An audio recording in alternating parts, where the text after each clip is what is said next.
आपला background lagi nak mana nando?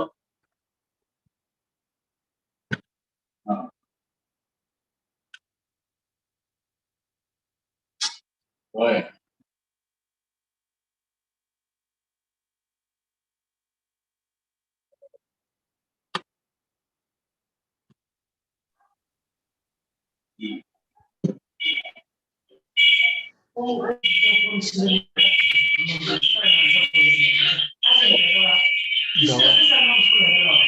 ये हला मुझे आज ऑप्शन ये देखवा कि माजे हला मुझे सब हम स्कूल लोग हैं लोग इधर हम नहीं गए ना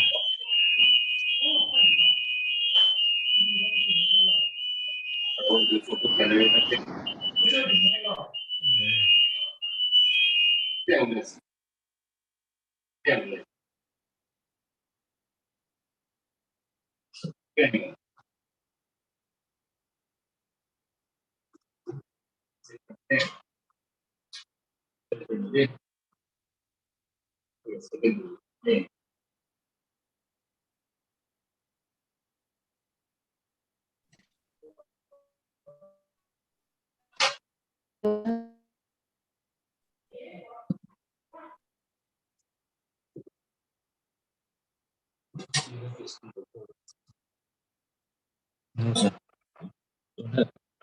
It's okay, well. And this is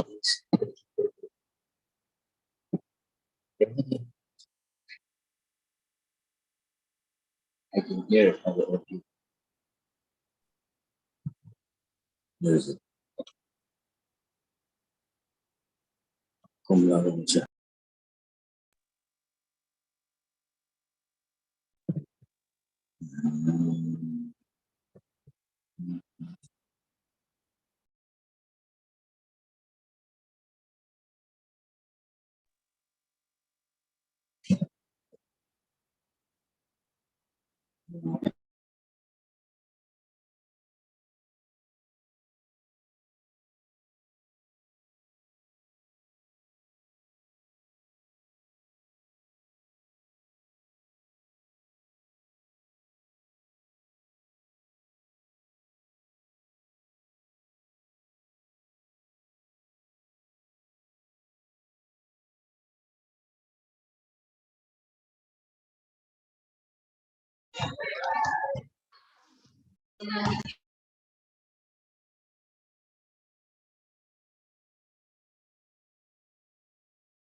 You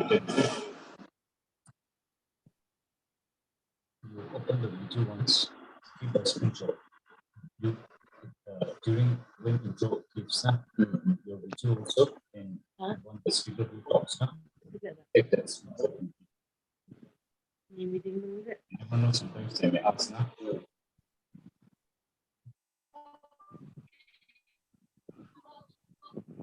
Last time though, I went for this thing, okay, Greenwood School. To learn in Natal.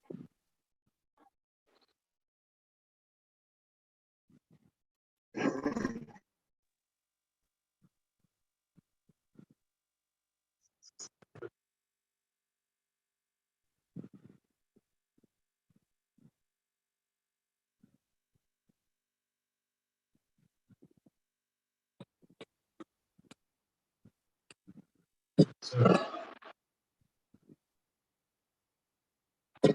mula ka. Sir, mula. Yung sponsor. Muida, nag-isip na rin.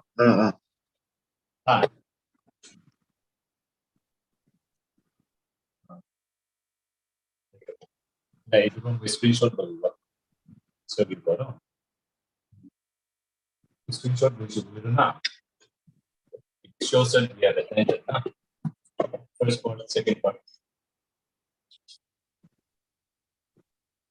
Ngayon mo leave vision. Sir, ito yung bukas.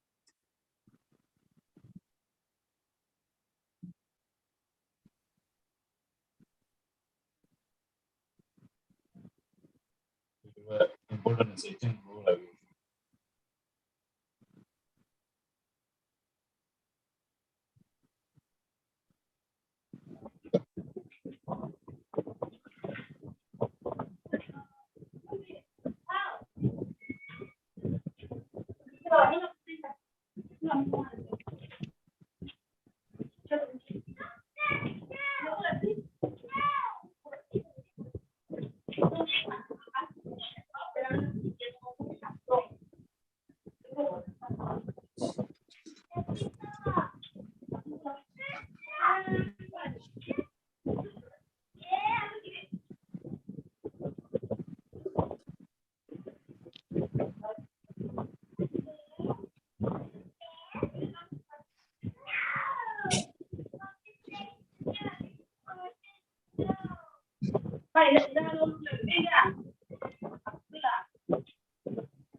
Ano na siya?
To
come to the front.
If you put on this video, na, we'll see everything. You will see you outside.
Your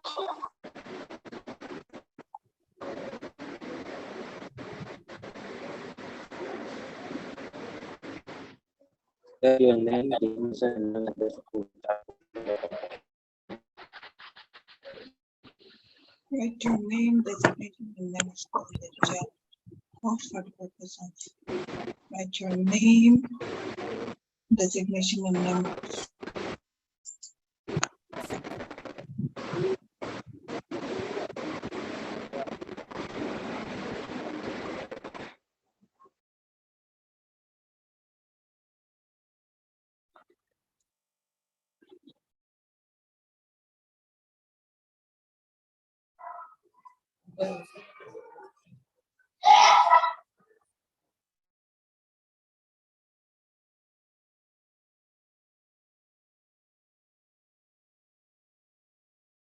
Tap to speak, and then if you're done.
A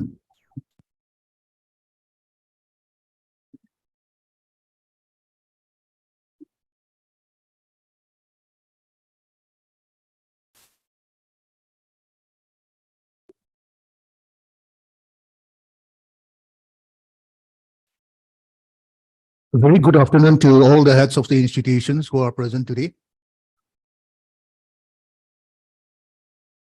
Our meeting is scheduled at 1, but we're just waiting for our heads of institution to join the meeting. But I think now many, more than 300 plus have joined us now. So we'll straight away start our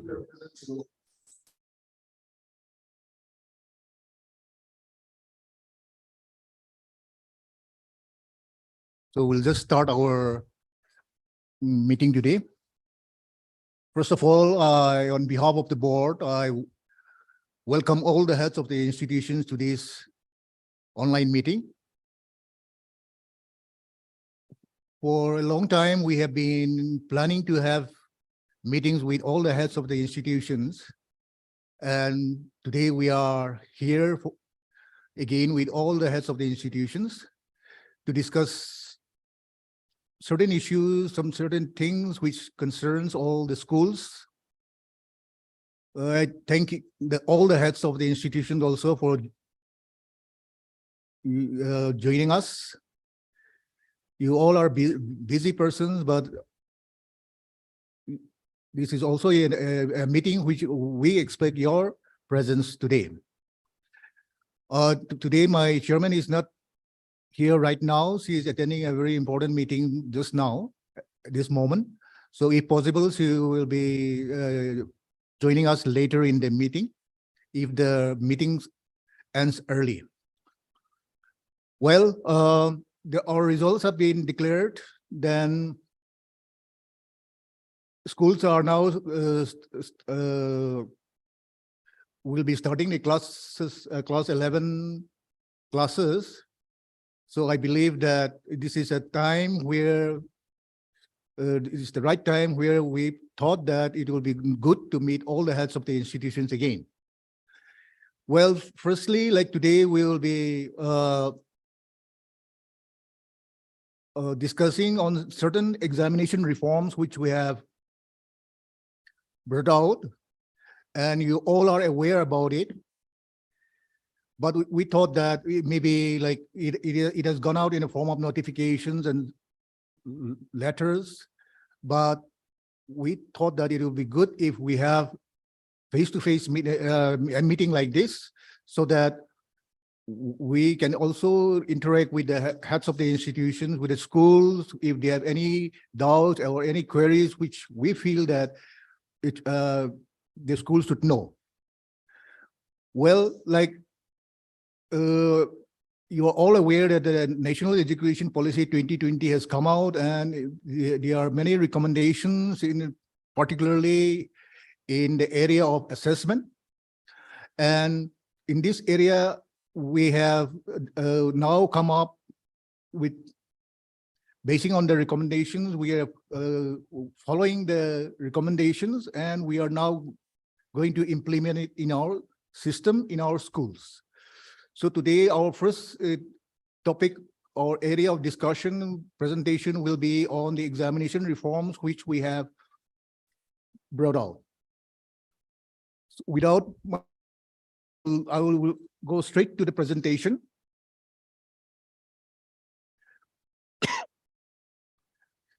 Well,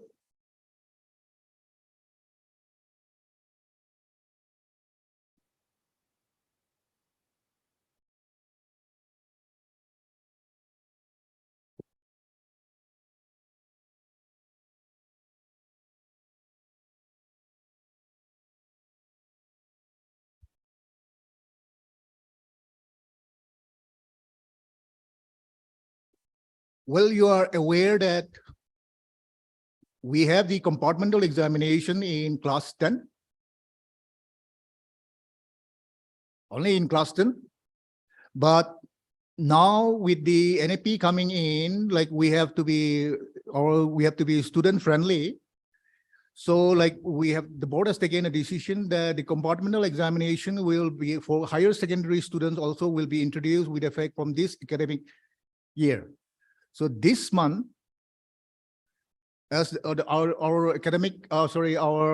examination routine for a compartmental and improvement examination is already out.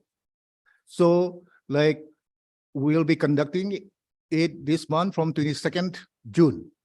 I think all of you are aware about that. Now,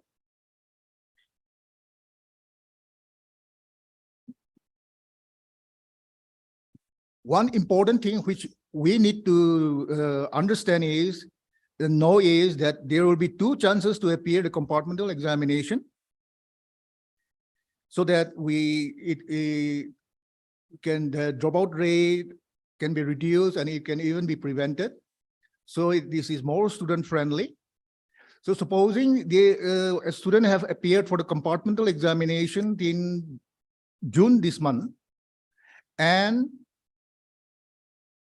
again fail to clear the examination, fail subject, so another chance will be given the next year to appear in those subjects which the students have failed. So this may be noted.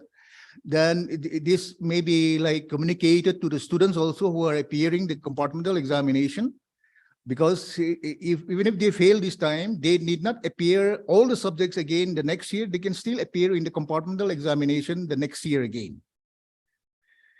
And another one, the next slide.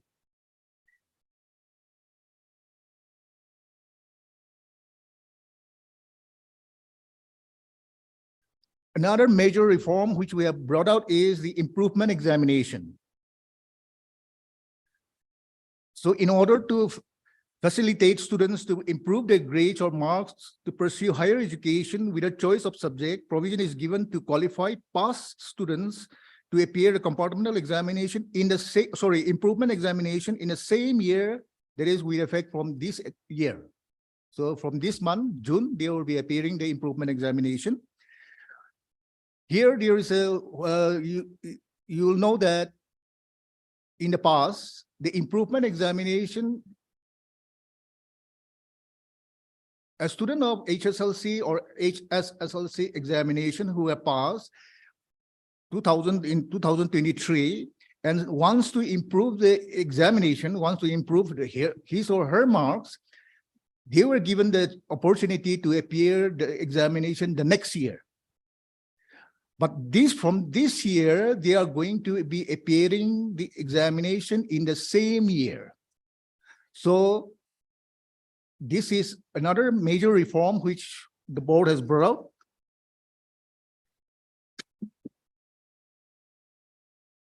Then improvement in one examination in one subject. The earlier one was they can appear in 3 or less. In 3 or less subjects, they can improve the improvement examination, but we have also here a provision for students who have qualified the class 10 examination or 12 examination, but secure needs improvement grade in one subject. They will be, say, supposing they have failed in mathematics, but with the help of the 6 passed the examination. But again, here also we are, even if they have passed, we are giving them the opportunity to improve the examination in the subject which they have failed.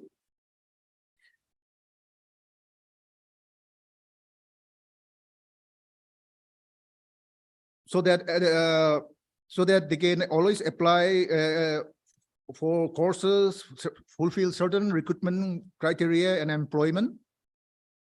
And so we are introducing it from this examination, June examination. This also may be, I don't know whether or your students, if they have already passed, but still, if they want to still improve the niche improvement marks, they are still being given the opportunity. And the last date of filling up the form is till 10th June. So if you have any students who wants to improve their examination, their grades, their marks, even if they have passed, the students can be informed to appear again in that subject again. And here are, just the other day I have shared with the district groups that students are filling up the forms, and after they fill up the forms, they are getting a message in their phone that they are to contact such and such school or such and such center where the school needs to verify the form which they have submitted, and accordingly, after verification is done, they should the payment should be done. So, and what we are finding is the verification process is very slow from the school side, from the school or the center, and on top of that, the payment is also very low. We have shared that in the district groups, and what we are getting the feedback is students are not yet submitting the documents, the mark sheet or the admit card, and they are not paying the fees. So, but I would request all the heads of the institutions who are present here today that if I think we cannot wait for, we will not be able to extend the date this time. The time is not there. So what I would like to request the head of the institution is you can call up the students who are not producing their admit card or the mark sheet or paying the fees, so that within the stipulated time, the students should be able to submit the mark sheet to the school or to the center and accordingly pay the fees at the earliest. So this request goes out to all the schools. And another thing is regarding, we are getting reports that some schools, not all, some, maybe 1, 2 schools or whatever it may be, that some schools are charging fees for verifying the forms which they are submitted for the compartmental and the improvement examination. This is not to be taken. If any school has taken the fees for students, they should return back the money to the students. Taking money for the verification is not acceptable, and it has been taken very seriously by the board. We'll be taking necessary action against the school or the center who is doing this one. So this may kindly be noted. Then another information which we want to share with all the heads of the institutions today is that a repeater candidate shall appear the HSLC and the HSSLC examination as per the existing prescribed syllabi and course of the examination concerned. So this means that there will not be any question paper labeled as all course or new course. So this information may kindly be communicated to all the repeaters that a student may have may have appeared examination in 2020, but they want to appear the examination in 2024, and you'll find that the syllabi in 2020 and 2024 will be different in some subjects. So this group of students will now have to sit for examination as per the existing prescribed syllabi or course. So there will be no all course question paper. This may kindly be communicated to all the repeaters, whether it be a regular repeater or it could be a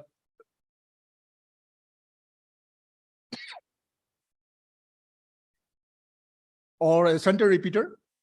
So I'll request all the schools heads to take note of this, that there will be no all course question paper from the next examination. And you'll also notice that in our academic calendar, we have mentioned this one, that the repeaters shall submit the application form and examination fee for the HSLC examination 2024 online during 1st to 12th August 2023. And the date for the class 12 repeaters, they have to submit the application form and the examination fee online during 8 to 12 August. So those schools who have the repeaters, you should note this in mind, that during the month of August, within these days, the repeaters have to submit the forms. Please note it, this is for the repeaters only.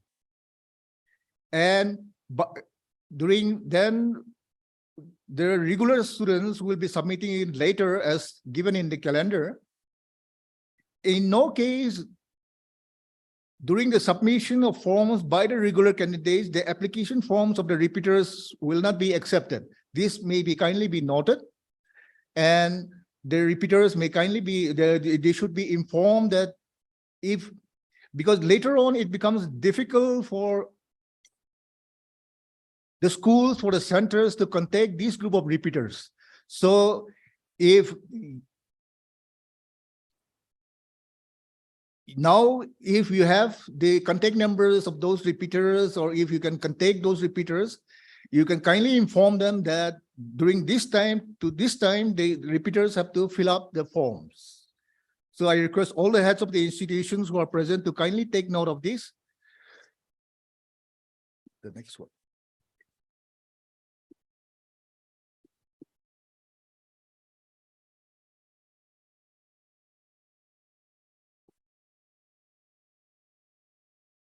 Coming to another examination reform, the board has revised the existing assessment designs, which is to promote critical thinking skill and test the core competencies of the students as envisaged in the National Education Policy 2020 and will be implemented from 2023-24 examination. New assessment design and model sample question papers for secondary and higher secondary have been prepared and have been given out. I believe all the schools have received the question paper design and the sample question paper. Let me, can I just show it then?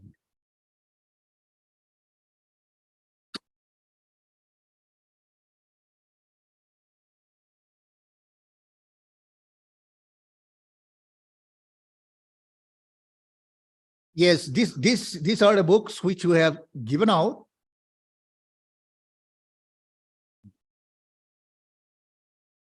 I believe all the schools have received this copy because it was sent through to the center schools. That is from where you have also collected the mark sheet and the other documents. So if you have not collected it, please visit your concerned examination center from where your students have appeared examination and collect these booklets. And accordingly, I request the heads of the institutions to let the teachers see this design, then see the type of questions which we have brought out in the sample question paper. And accordingly, you have to start implementing it from this session. Accordingly, the subject teacher have to set questions which are given there. That questions, new type of questions have been incorporated in the design in the sample question paper. They have to start administering it at the midterm examinations of class 9, 10, 8, or 9, 10, 11, 12 examinations. So from the midterm examination, they have to start because from the next examination, which will be held in February 2024, the question paper will have questions of this type.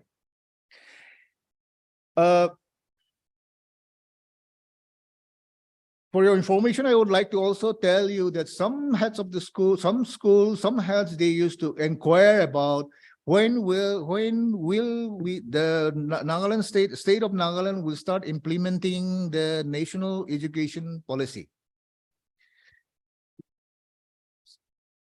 We have already started. We have brought out with the new design now. We have now in a form of assessment, we are now having the 2 levels of mathematics, level mathematics A and mathematics B. Then we have now with the compartmental examinations for class 12, improvement examination for 10th and 12, we have started implementing the recommendations of the national education policy. Now, like I said, the board have introduced, we have notified that 2 levels of mathematics will be introduced with effect from the HSLC examination 2024, mathematics A and mathematics B, as per the recommendations of the NEP 2020. Here, it should be understood that, or rather, I would like to make it very clear here that there will not be separate textbooks. The same textbook, there will be only one textbook. The classroom teaching will be the same teaching. The same teacher will be teaching the students. But at the time of filling up the forms for HSLC examination 2024, the students will be given an option to choose whether they want to appear mathematics A or mathematics B. Mathematics A will be for those, because here you will agree with me that there are some students who like the subject mathematics, but there are some also students who are weak in mathematics. So we are giving an option to the students that if they want to, if those who have interest in mathematics, or those who want to pursue the study of mathematics at the higher level, they can always opt for mathematics A. Or those who are not very comfortable, or those who are quite a little weak in mathematics, they can always opt for mathematics B, where the level of difficulty level will be slightly low in mathematics B. I hope this is clear. There will be no separate textbook for mathematics A, B. The same classroom teaching will be there. The same teacher will be teaching. Only thing is, that is for the purpose of writing the mathematics subject at the HSLC examination, whether they want to prefer the standard one or a slightly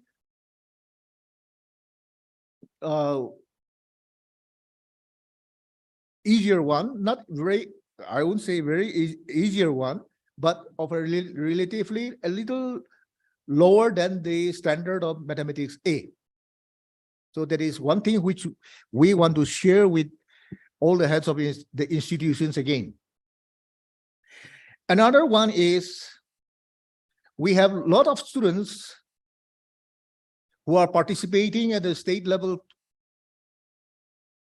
games and sports, maybe even at the national level or at the international level games. And there are some students who miss out there will be some students who will be missing out the class 10 or class 12 examination, because for those for those students who are participating at the national or international events, they have to go for the training session, they have to go for the coaching, and so they will be away from the classes for some weeks or even a month, whereby they will be missing the HSLC examination and so on. So in order to encourage and promote sports among our students, another reform which we have taken out is, for this group of students who are participating at the state, national, international events, we will be conducting a special examination for them, for those who have missed out the examination. So this provision is also extended to school-based examination. So it means that if students have missed out the class 9 or class 11 examination due to his or her participation at the state, national, international games events, the school will have to conduct another examination for this group of students, definitely through a separate question paper which will be issued by the board. So this may also be kindly be taken note of. I think you have also got the revised management of examinations given. The revised one is given out to all the schools. If you have not got it, I think we have sent it to the center, your examination center. You can collect the revised management of examination, where details are given about this particular rule, that is for this group of students participating at the national and international events.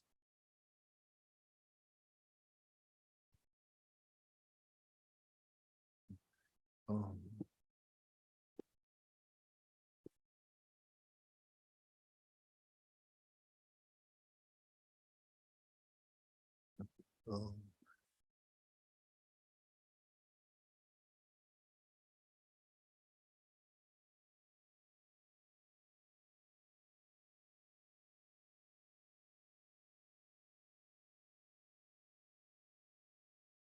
Coba ini cari. Ini cari.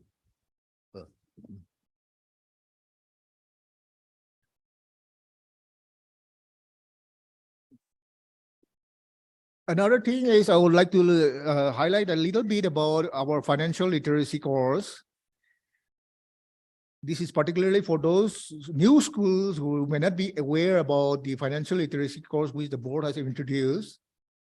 We have started introducing the financial literacy course in 2016 in collaboration with the National Stock Exchange of India in classes 9 and 10. And from this year 2023, it has been made compulsory for all registered schools of the board to take up the course. So if any school is there who have not introduced financial literacy certificate course, the concerned school have to immediately start introducing this particular subject, this course. It is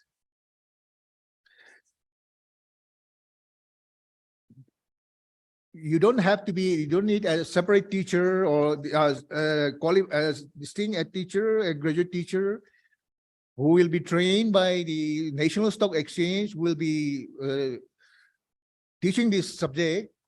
It will be a certificate course only where the board and the NSE will issue a certificate to the students who are taking up this course. So now it is compulsory for all the schools to take up this subject.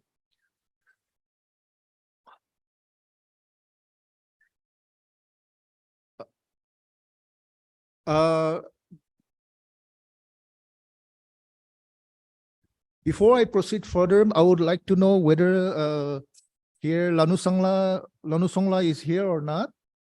Huh? Now, before I would like to give the time to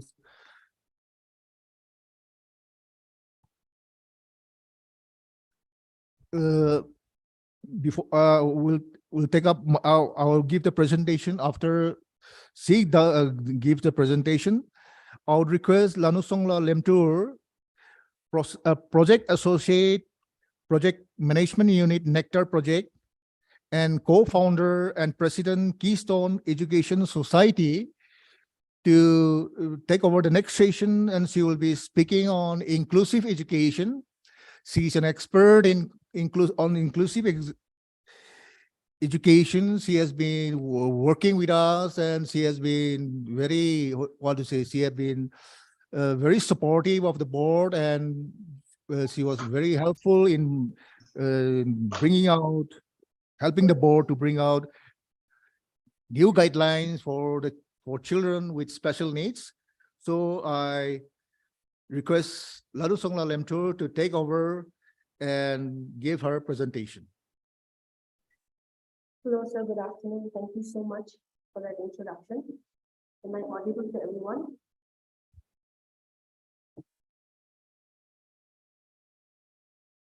Yes, ma'am. Oh, thank you. Good afternoon, ma'am. Hi. Good afternoon, ma'am. Hi. There's a slight echo in my room, so I'm very sorry for that. I'll just share my screen.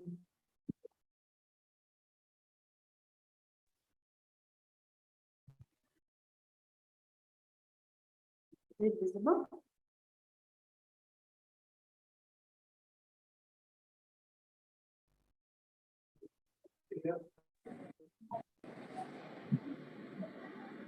Hello? My screen visible to everyone? Ma'am, your voice is not. Yes, ma'am. Hello, ma'am. Your voice is not much audible. Can you little bit speak louder? Okay, hold on 1 second. Screen is visible, but voice is not audible. How about now? Slightly better. Okay. All right, thank you. Better, ma'am. There's, sorry, there's a sound coming from somewhere.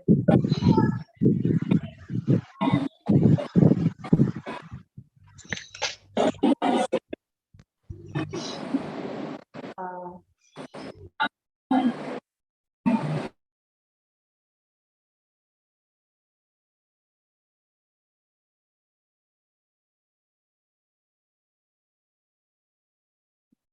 Okay, thank you so much for that. And there was a sound that was disturbing. So sorry. All right, so I'll just proceed. I don't want to take too much of your time.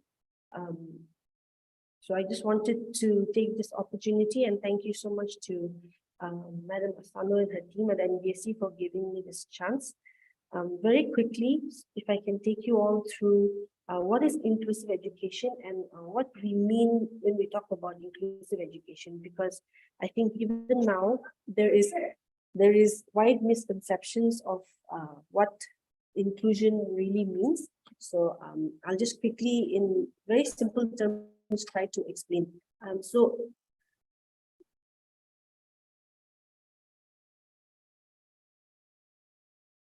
Okay, so before we go into the technicalities, I wanted to share in very simple words, what is inclusive education, right? Basically, it's about providing equal access to education for all children. Because as we all know, every child has the right to education, and we are not supposed to discriminate based on anything, neither on gender, nor on socioeconomic background, nor on religion. And by that same logic, we are not supposed to discriminate based on disability as well, right? So we also know that the government of India has been pushing everyone towards inclusion in schools. It is widely accepted that the systems have not been put in place very well, but I believe that schools can still do a lot in terms of inclusion in their schools if they have a better understanding of what it means, right? So this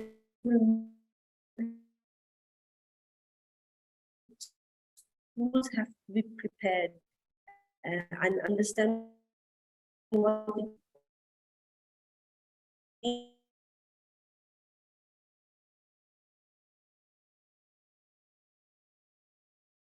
means and what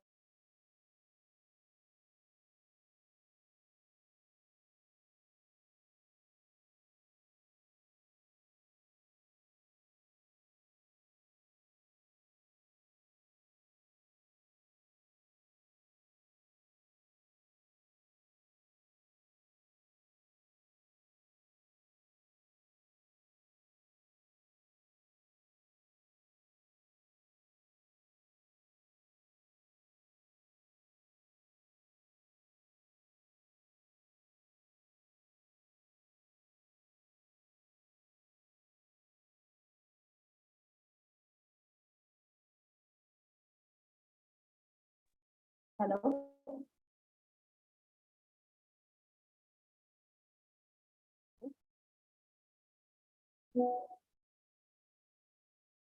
Am I back?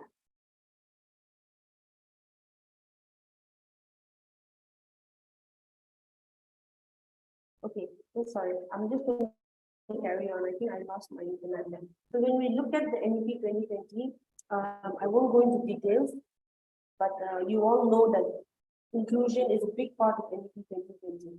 When we talk about inclusion, it's not only about disabilities. You may have read this in the document. It talks about socio-economically disadvantaged groups. It talks about socio-economically disadvantaged groups, right? Of which there are many categories.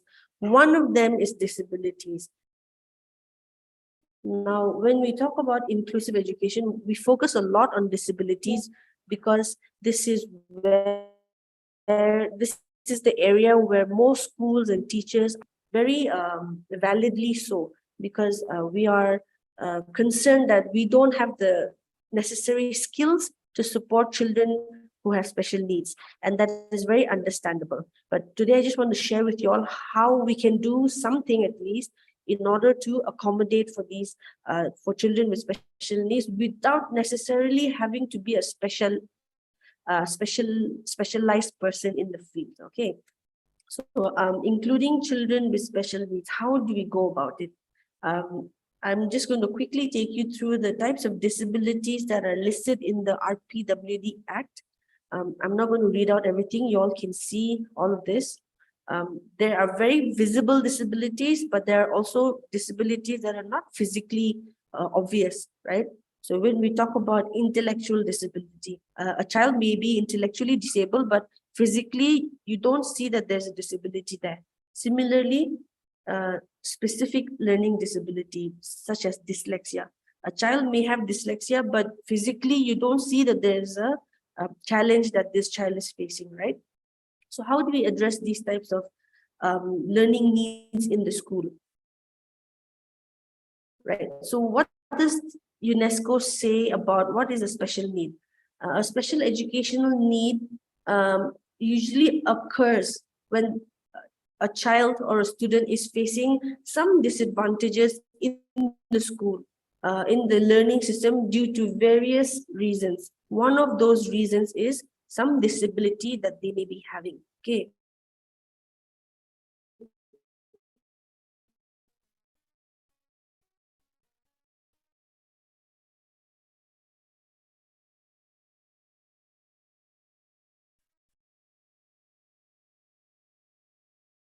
So in the light of all this, why are we giving so much importance to inclusive education? When we look at the education system, students who have these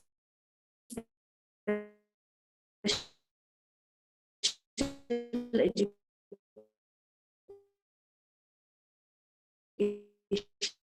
needs, they are inherently at a disadvantage because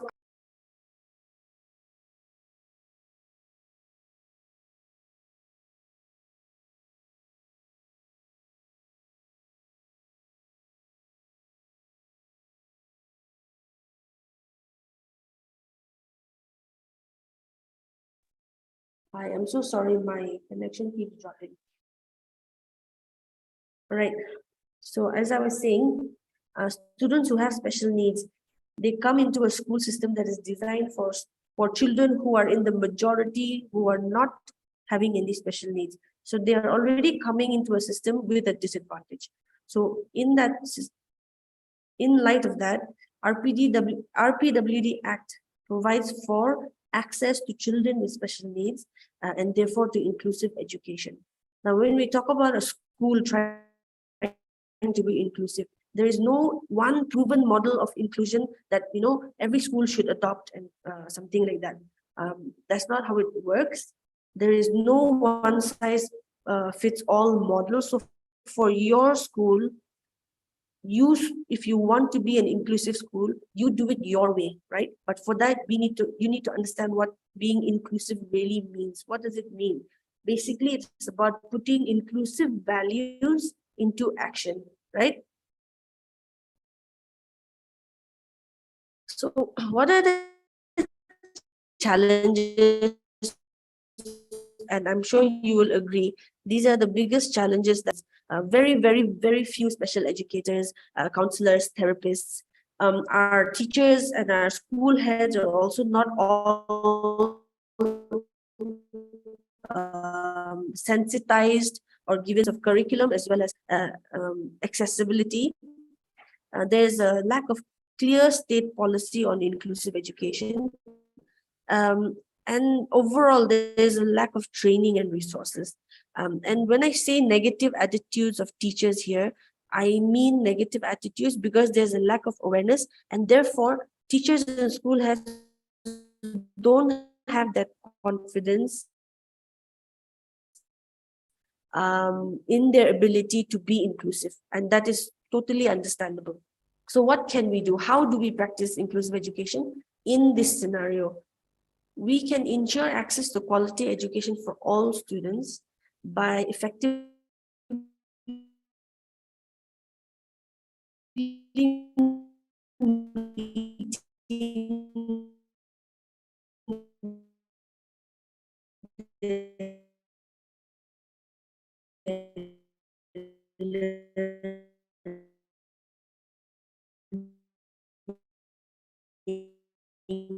needs, right?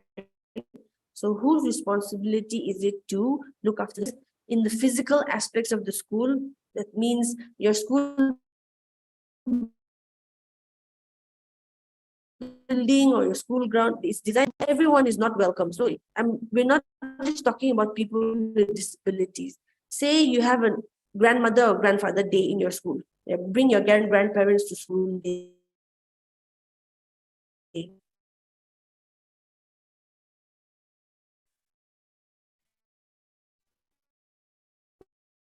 If we have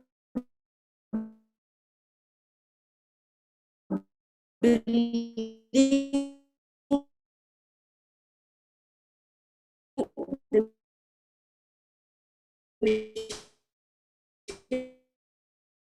there's only steps to access it, or things that talking about teaching method, and we give them all of the same learning resources. You can see cartoon.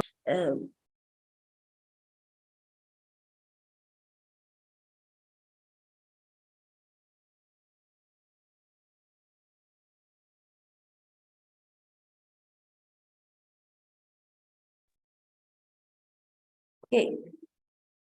So then there are students who will still excel. There are students who are always in the middle, and there are students who it's not for them, it's not enough. So what we need to think about is how do we distribute our resources? How do we approach our teaching and learning in a way that we make sure students get the resources and the attention that is required according to their needs, right? So this goes back to the point I made about how students with special needs, they already come with a disadvantage into the school, because our schools and our learning and teaching systems are designed for kids who don't have special needs. So they're obviously already at a disadvantage. So then how do we mitigate for these? For that, us educators, teachers, school heads, we have to be different from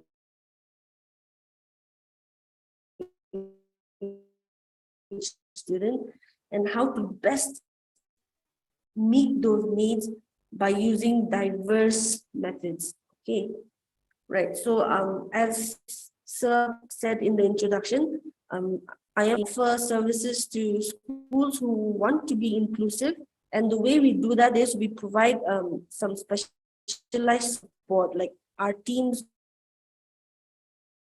go work in the schools, right? We don't have a school. These are three basic principles. We focus on a whole school approach to inclusion. We focus on universal design for learning, and we focus on a multi-tiered. What do I mean by all of this? Whole school approach to inclusion is this, the first graphic on the top. This is what inclusion is supposed to look like, right? Skills, abilities, children who have different needs, everyone learning together in the same environment. And that's how they will learn and grow as a community as well, right? Now, there are schools who may have a misunderstanding maybe of inclusion, and maybe practicing a different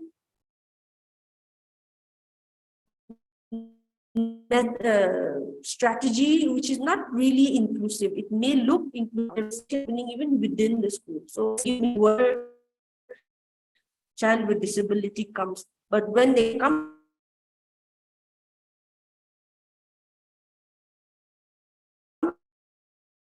to school, a totally separate section for them, then I'm not being inclusive. In fact, in the school, I am segregating and discriminating, right? Okay. So now when I talk about universal design for learning, I'm not going to go through all these words.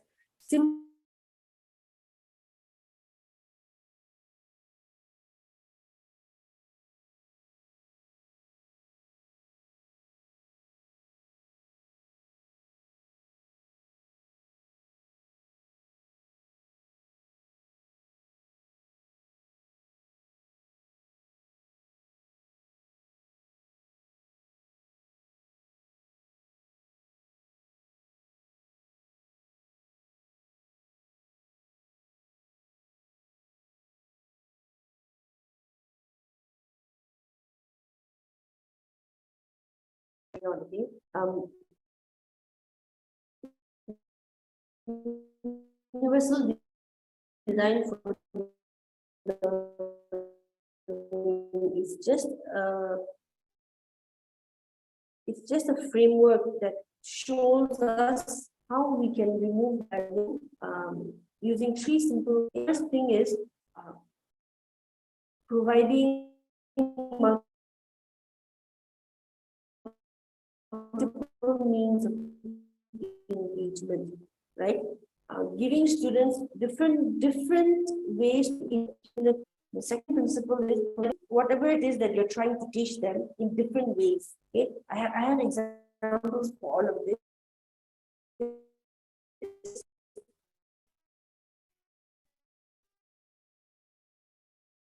So don't worry if this doesn't make sense at this point.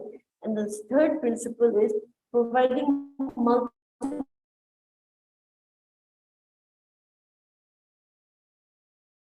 give students a variety of ways in which it really helps when we talk about with special needs.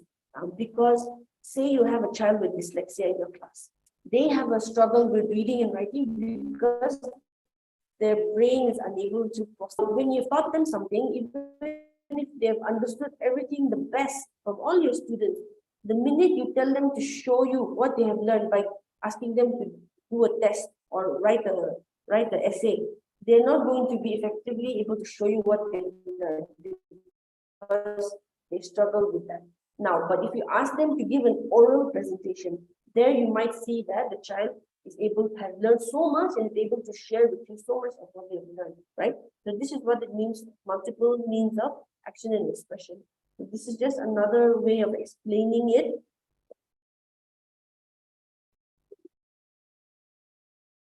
Okay, now the next slide is with examples. Provide multiple ways for students to engage in what we are teaching them, right? Give them choices, give them their favorite topic so that they're interested in what you want to teach them, for example, right? And how you can teach a particular topic using their favorite thing, right? Then give multiple means of ways. Use pictures, use some video, use some audio, use some games, some interactive things, right? Some kids really do well with lectures. Then lastly, give them multiple ways for them to express to you what they have done. Okay. So this is basically what is UDL. Now, applying all of this to a multi-tiered system of support. What do I mean by multi-tiered system of support? There are different tiers, different layers. In the base layer, okay, where you can see green, all. This is tier 1, where 80 to 85% of your students are benefiting from the instruction from your teachers when they are using a universal design for learning approach. They are keeping in mind that they are diverse students, so I need to teach in diverse ways now. Like this, 80 to 85% of your students are doing well. Even with all this, there will be a certain percentage of your students who will need some more targeted support. Now, these will go into what is here in the yellow. This will be tier 2, for example, right? So after that also, there will be still some who need very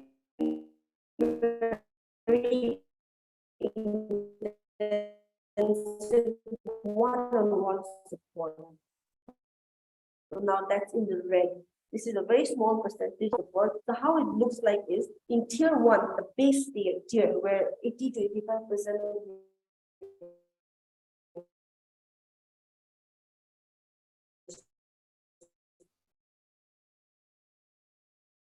students are being addressed.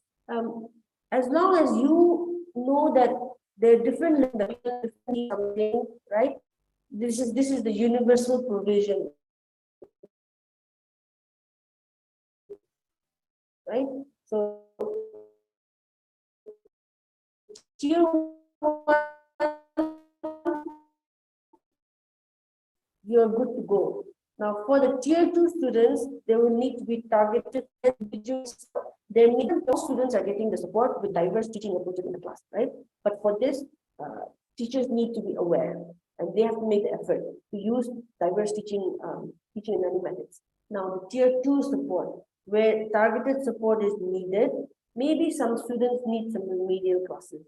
Maybe some students will help by getting some extra time to finish their paper, but it's not so much need that they have to have one-on-one class, right? So that's in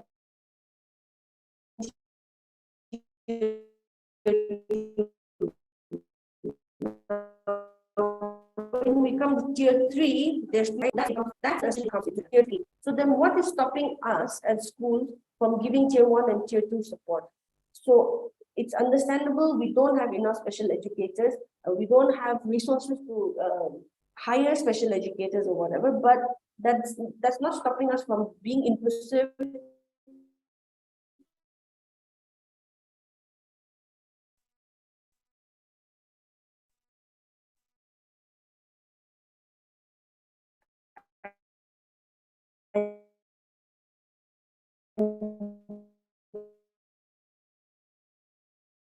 Giving the support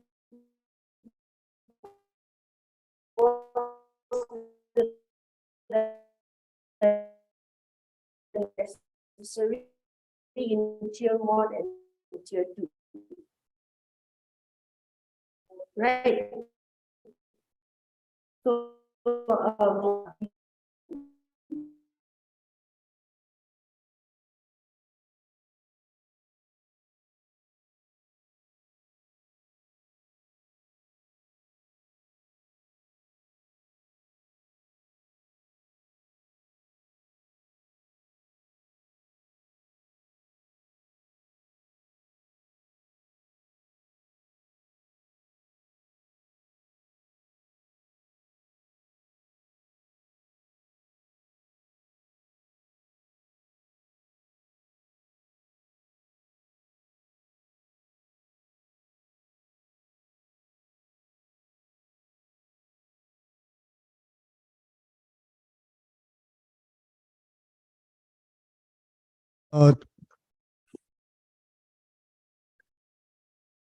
Thank you, Lanu, for your presentation. Maybe we have a network issue and she has a problem with the network. So maybe if time permits you, maybe we can have her later on, but we will just continue with our again session. I'll just add a little, add some few points regarding like the inclusive education, which Lanu has just presented. No, before that.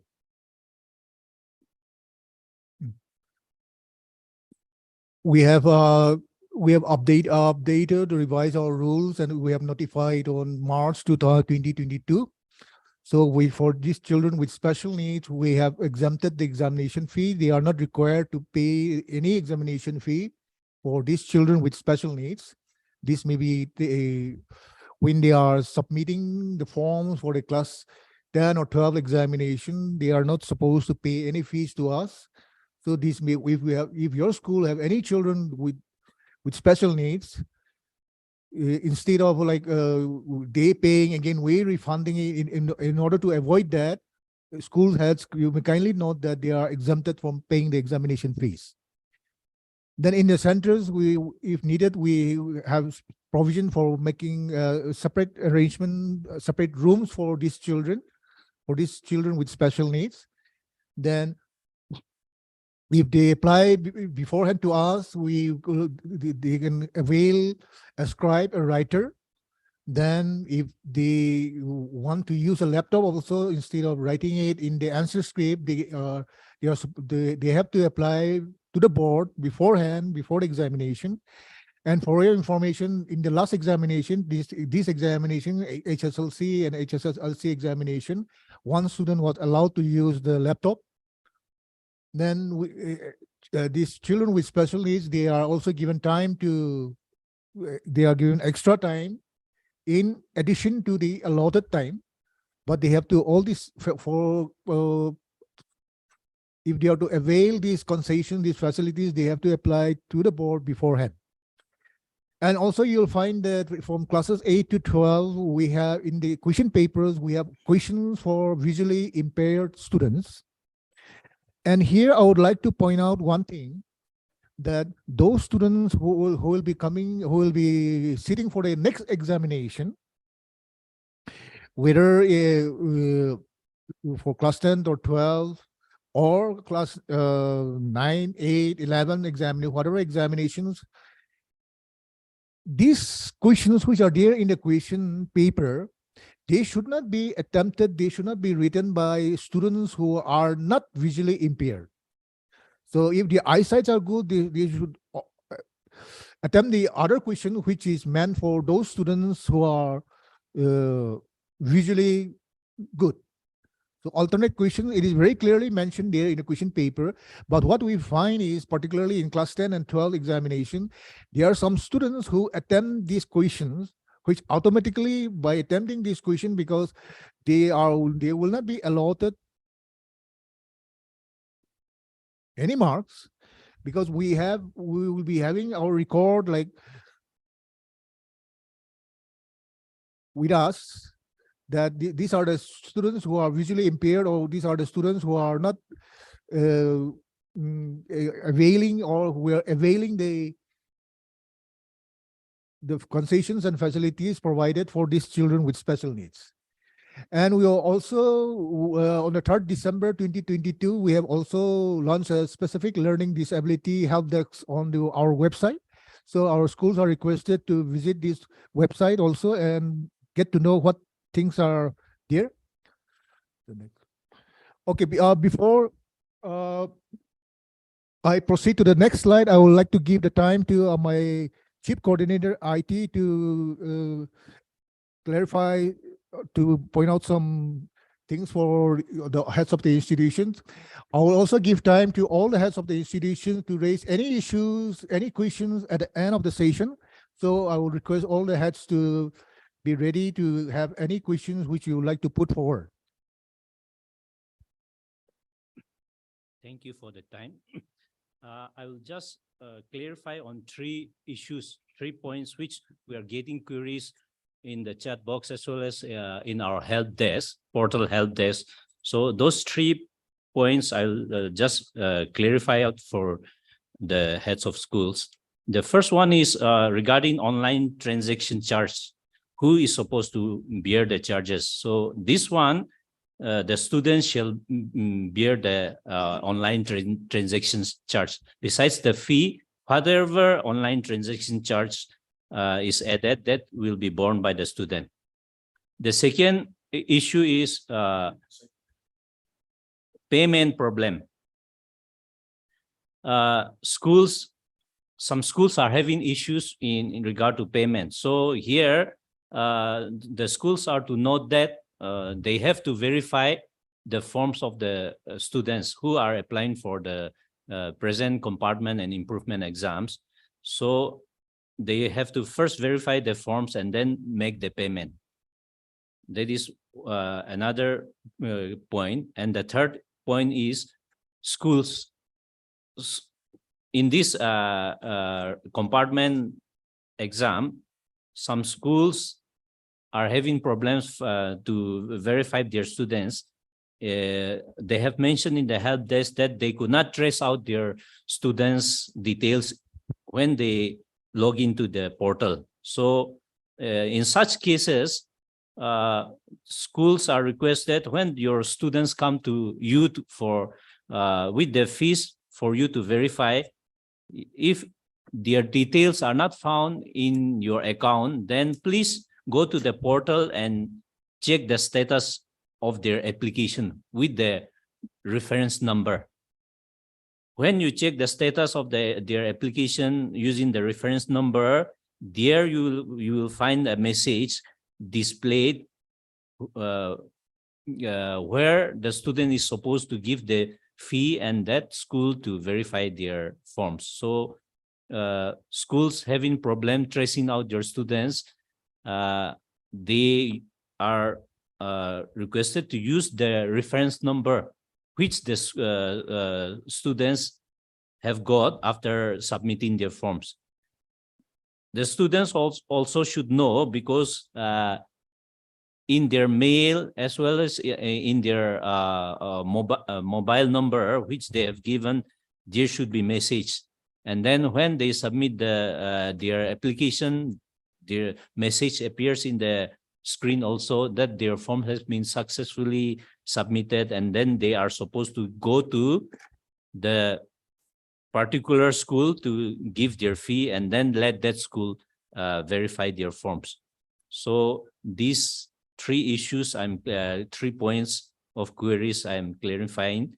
And then regarding the current status of this online application submitted by the students, so far around 1900 forms we have received for the compartment exam. But then till now, the schools verifying their forms and making payment of the fees is very, very small, the number is.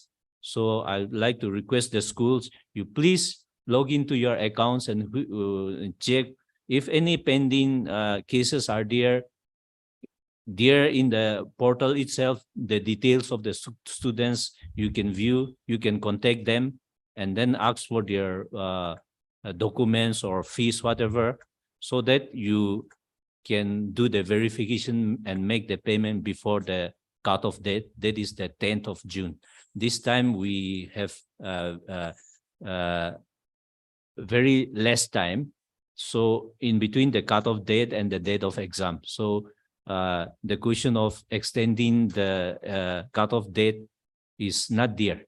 We don't have time to give another extension. So please keep in mind that the cutoff date, and then if possible, as far as possible, contact your students, the students under the forms coming under your schools, the students whose forms are to be verified and forwarded by you. You contact them and make the payment for the cutoff time. That's all. Thank you.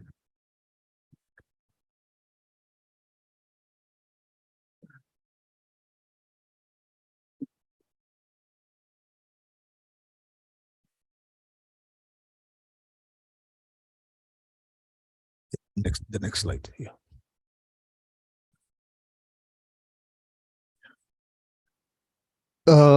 The University Grants Commission, UGC, have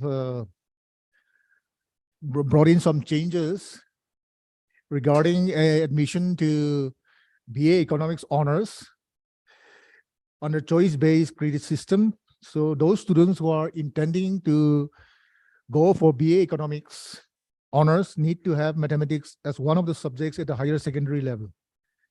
And this policy will be adopted by the Nagaland University as well as other universities across the country. So this we have notified last year also, then we have again re-notified this time again. And here, what we need to understand is here, those students at the higher secondary level, if they are taking economics and if those students intend to go for BA Economic Honors, they must have mathematics as a subject at the higher secondary level. So if they don't have that subject mathematics at the higher secondary level, they cannot pursue for higher studies in the subject economics. So this is something which I want all our heads of institutions to be aware of, and I would like to request all of the heads of the institutions, or particularly the higher secondary schools, those who are having art stream or commerce stream, or to introduce mathematics at the higher secondary level. Because here, if we don't offer a subject at the higher secondary level, mathematics, for those students who are taking economics, we will be depriving the students an opportunity to pursue higher studies in the concerned subject, that is economics. Only 5 schools have applied for mathematics this year till now. Under art stream, Pom Lempong School, Higher Secondary School, Longland have applied for mathematics. Permission is given. Grace Higher Secondary, Kohima. Then Rincho Academy, Sovima. Then today, Mewi Higher Secondary School, Kohima has applied for mathematics. Then under commerce stream, Mount Saramati Higher Secondary School, Unity Village, Sumogitima have applied. We have given the permission. So these are the schools which are having, for those students who are having like economics as a subject, they have applied for mathematics, where those students will now be eligible. If they pass higher secondary with economics, they are eligible now for higher studies in economics, like for example, BA, economic honors, and so on. So here, what I request all the heads, particularly the heads of higher secondary schools, that this opportunity, this must be given to all the students, because if we don't introduce this year, supposing if you are thinking of introducing it next year, maybe this entire batch will be losing. They will never be able to study economics honors, since they have not taken up mathematics. So this is one area where I request all the heads of the institution, particularly the higher secondary schools, to give a serious thought on this, so that our students, the students' career are taken care of. They should not be, they should not lose an opportunity by not taking up that subject. So I request the higher secondary schools to seriously give us thought on this area and take necessary action. And I believe certain schools definitely in the next few days will be coming forward to introduce mathematics. I'm optimistic about it. And the board, if you apply for the subject mathematics with if you have a qualified teacher mathematics, I think that will be of great help to the students, and the board will extend all possible help to see that if you have the required teacher, and this will give whatever help we can to let you introduce the subject at your school. Now, next slide. I'll quickly brush through the academic portion. Now, the present curriculum and syllabus which we have is based on the National Curriculum Framework 2005 and is on par with the rest of the country. However, with the new Education Policy 2020, the board will be revising its syllabus as and when the NCF is finalized. The draft National Curriculum Framework is already out. It is, I don't know how many of you have seen the draft curriculum. It is on the public domain. And for any common suggestions, so this is one important document is already in the public domain, and I request the heads of the institutions to also visit the site and see the draft. And if you have any comment, we are all free to give our comments. So when and the final NCF comes out, definitely the board will be revising our syllabus. This is, I think, we can very shortly within the next 2 or 3 years, our syllabus will be changing. Then again, I am repeating again the scheme of studies at higher secondary level, though it is there in the syllabus, but we felt that it is very essential that our heads of institution, particularly the higher secondary school, know this. Here, the additional subject is optional. Next one. Under art stream, we have one compulsory subject, that is English. Then we have 4 elective, then 2 internally assessed three additionally assessed subjects. Then we have the additional subject, and this additional subject is optional. A student cannot opt education and psychology together, or computer science and informatics practices together.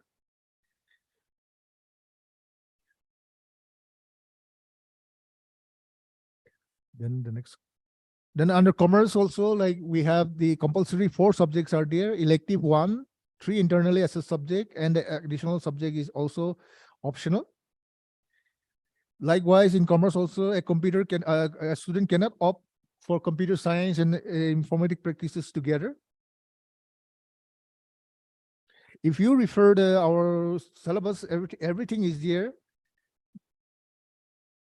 Then under science stream also compulsory, we have 3, elective 2, and 3 internally assessed subject. Likewise, a student can also in science, under science stream, they cannot opt for computer science and informatic practices together. The next one. Then schools are encouraged to offer more subjects and must give freedom to the students to choose the subjects of their choice. So in this line, we have also notified recently that asking the schools if they want to introduce more subjects, they are free to apply to us. And what we find here is many of the schools do not have, they have less subjects and the students do not have the option to select the subjects of their choice. So like a student may not be, very comfortable with a subject like subject history, but that particular school may have very less subjects, so that student do not have any option but to select that particular subject, history, even if he doesn't like that subject. So in that line, what we are trying to say is, if a school have more subjects, the students will have more choices, and accordingly he can study like the subjects which he like. So likewise, I have dwelt on this one again. The next one. The next one. Then at the secondary level, we have the scheme of studies. 5 compulsory subjects are there. Then we have the 6th subject and the vocational subject, and 2 internally assessed subject. Here, I would like to emphasize one important thing. Under optional subject, we have the 6th subject and the vocational subject. A student is supposed to take only 1, not 2. Only 1. Either a vocational subject or a 6th subject. The student cannot opt both the subject. So this may be, I think all the heads should be clear about this, because we have, as per our scheme of studies, this is the scheme. So if any school is allowing the students to take both the 6th subject and the vocational subject, I think it should be stopped right now.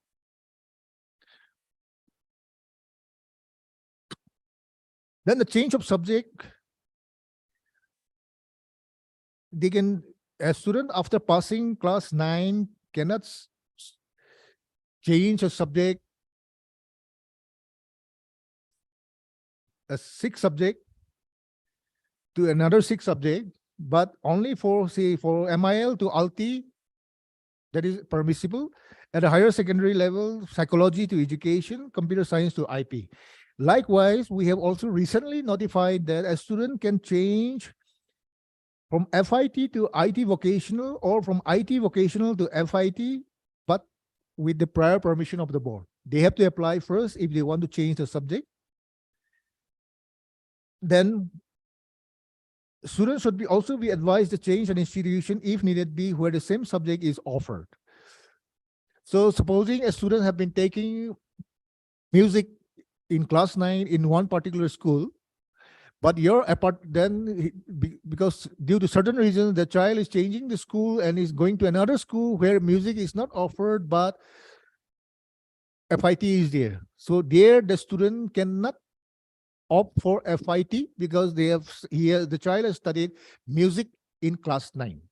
So the advice which the school should give to the student is, okay, if you want to change your institution, go to a school where music is offered, or otherwise you have to do away with that 6th subject. Then for classes 11 and 12, there's a change of textbooks in the subject accountancy from this academic session.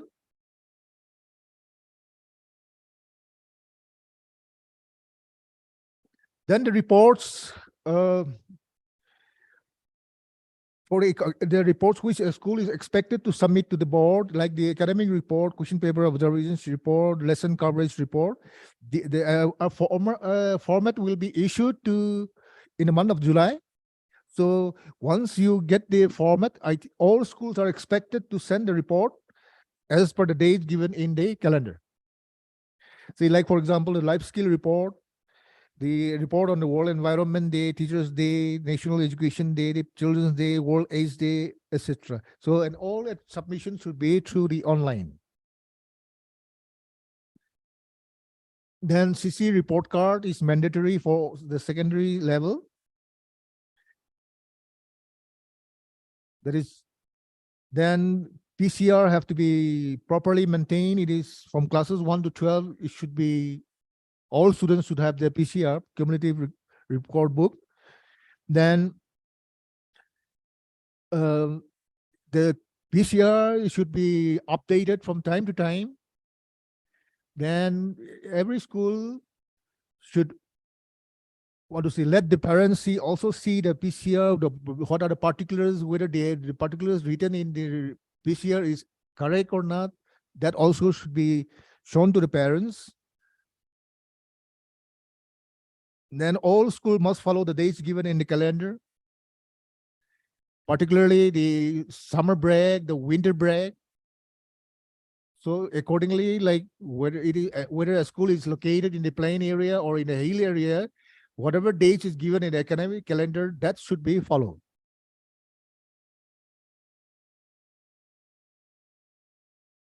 Next one.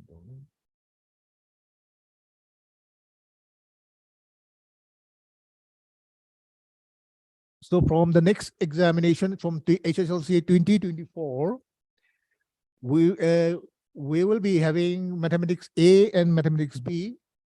So the next year, if a student is after passing HSLC examination 2024 and desires to go for science stream in class 11, must get the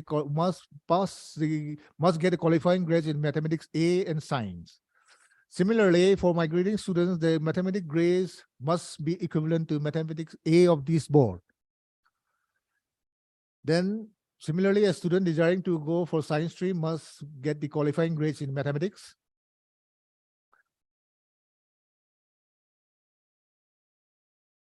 Then for our stream, so whoever qualifies at the HSLC examination is eligible to be admitted in class 11 under science stream or art stream, sorry. The next one. Next one.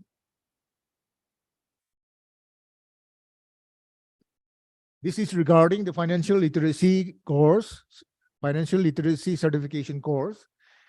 So who are the teachers who can teach this subject? It is any graduate teacher, provided they attend the training course imparted by the National Stock Exchange of India. So if they have attended that course and is a graduate, they can teach the financial literacy certification course. This is a certification course with a very minimal fee. Then emphasis must be given to foundational literacy and numeracy. This is something which is very important. I request all the schools heads to give the importance to this area, because here at the foundational stage, this is something which the schools have to do a lot of things, a lot of efforts have to go in at the foundational stage. So this is one area where I request the heads of institution to give a very, very serious thought on this. Then again, the board would like to reiterate that a school must maintain the teacher-student ratio of 1:40. So what it means is literally that as in a class, there's basically a class should have a minimum ratio of 1 teacher, 40 students. So if a school wants to have more enrollment, there should be more classrooms. So this is something which all the schools must maintain this ratio at all times. Another important thing which I would like to request the school heads to understand is that the school must strive to ensure that the school have a very safe environment for the students. They should see that there is no ragging or bullying going on in the school. And also that there no junk food are being sold within the school campus. So this is one area where I think the heads of the institutions can look into. When we say a safe environment, like I will also like to know, like, how many schools have a school safety committee or so constituted in the school? Now with the rainy season coming in, like and climate changes are very visible now. So God forbid, but no disasters or calamities should come. But if anything happens during the school hours, I think the school must see that the school safety committee is in place with the teachers and some student leaders. They should be there in the committee. So that is also one thing which I would request the schools heads to take note of this. The next one. Then, as given in our management of examination, it is given that the first and the third Saturday should be utilized for co-curricular activities, and I believe schools are doing that. If they are not doing, I request the schools to see that these 2 Saturdays are utilized for co-curricular activities, because academic is important, but again, co-curricular activities is equally important. So this may be noted. Then we have the class 8 examination, common examination for government schools. This is only for government schools, but private schools must follow the evaluation scheme and accordingly submit the results to the board.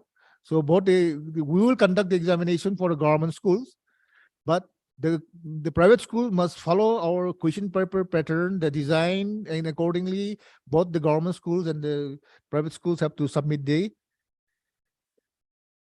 results to the board. Then once the designated centers are, they have whatever documents are sent to the designated centers, and the schools are expected to collect it from the designated centers on time. Then they will be going to the center to collect, designated center to collect the admit cards or whatever documents. So whenever they are collecting it, no school should pay any fee to these centers for the collection. This may be noted. And like I said before, the vacation timing must be strictly followed as given in the calendar, both for the summer break or the winter break. Then the next one. Next one. Next one. No. Oh. in the calendar, you'll find that there's national holidays are there, state holidays are there. So this observation is of national holidays or state holidays is compulsory. What we find is there are some schools who do not follow this. If you're not following this, that is wrong. You must observe the national or the state holidays which the government has given out. And maintenance of timing, especially for submission, must be strictly adhered to. And another thing is, whenever your teachers are entrusted with any work by the board, it should be considered official. And when the teachers are deputed for the work to the board, whether it be for evaluation or whatever work or for moderation of question paper and so on, that casual leave, it should not be treated on casual leave of the casual leave of the teachers should not be deducted. They should be considered on official duty. So I request the heads of the institutions to kindly note this, because if you are deducting the casual leave of these teachers who are on official work, they will be demotivated. And if they are demotivated, you can expect what we cannot expect a good work in even in a classroom also. So that may be noted. The next one. Just recently, we have again notified this one. In the HSLC and HSLC examination 2023, there are some students who have been expelled. Their examination have been cancelled. So this group of students, they are not eligible to appear the compartmental or improved examinations scheduled to be held from 22nd of this month. However, they will be allowed to appear at the next main HSLC or higher secondary examination 2024. So schools, because the form submission for compartmental or improvement examination 2024-23 is still going on. So if this category of students whose examination have been cancelled approaches you, you tell them that they are not eligible to appear this time, but they can appear at the next examination in 2024. That is in February 2024.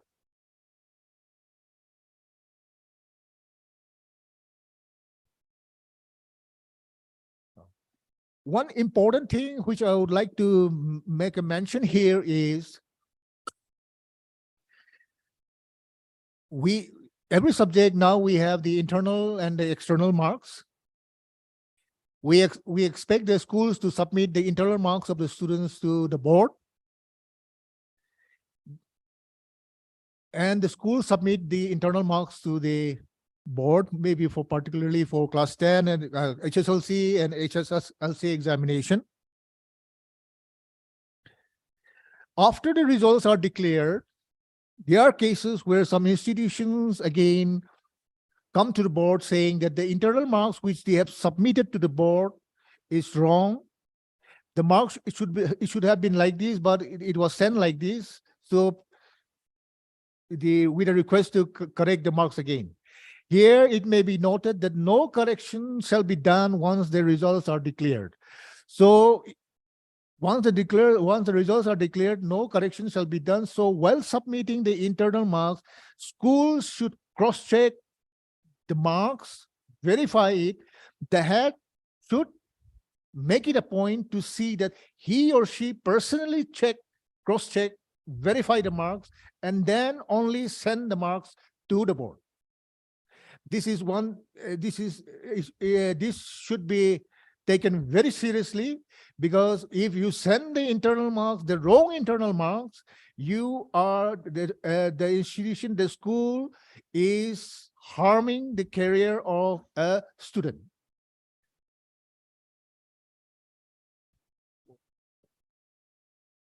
So this may be taken note of.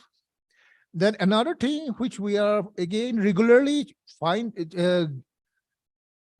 is schools do not show the registration card or the pass certificate issued by the board to the students to check.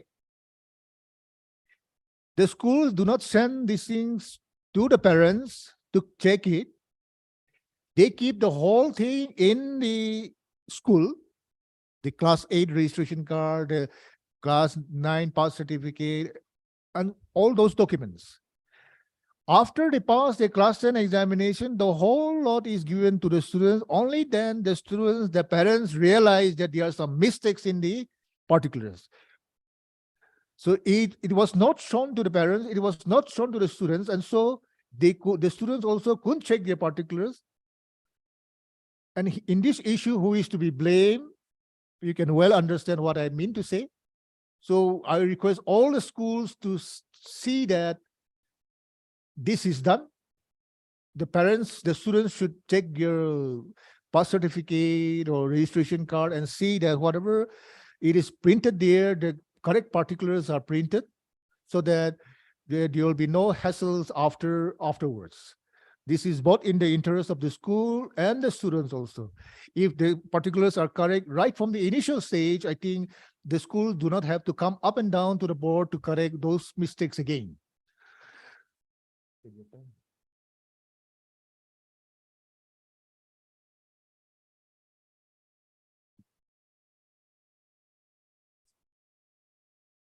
Okay, that will be my presentation. Now my chairman has come back from the meeting. Now I would like to give time to my chairman.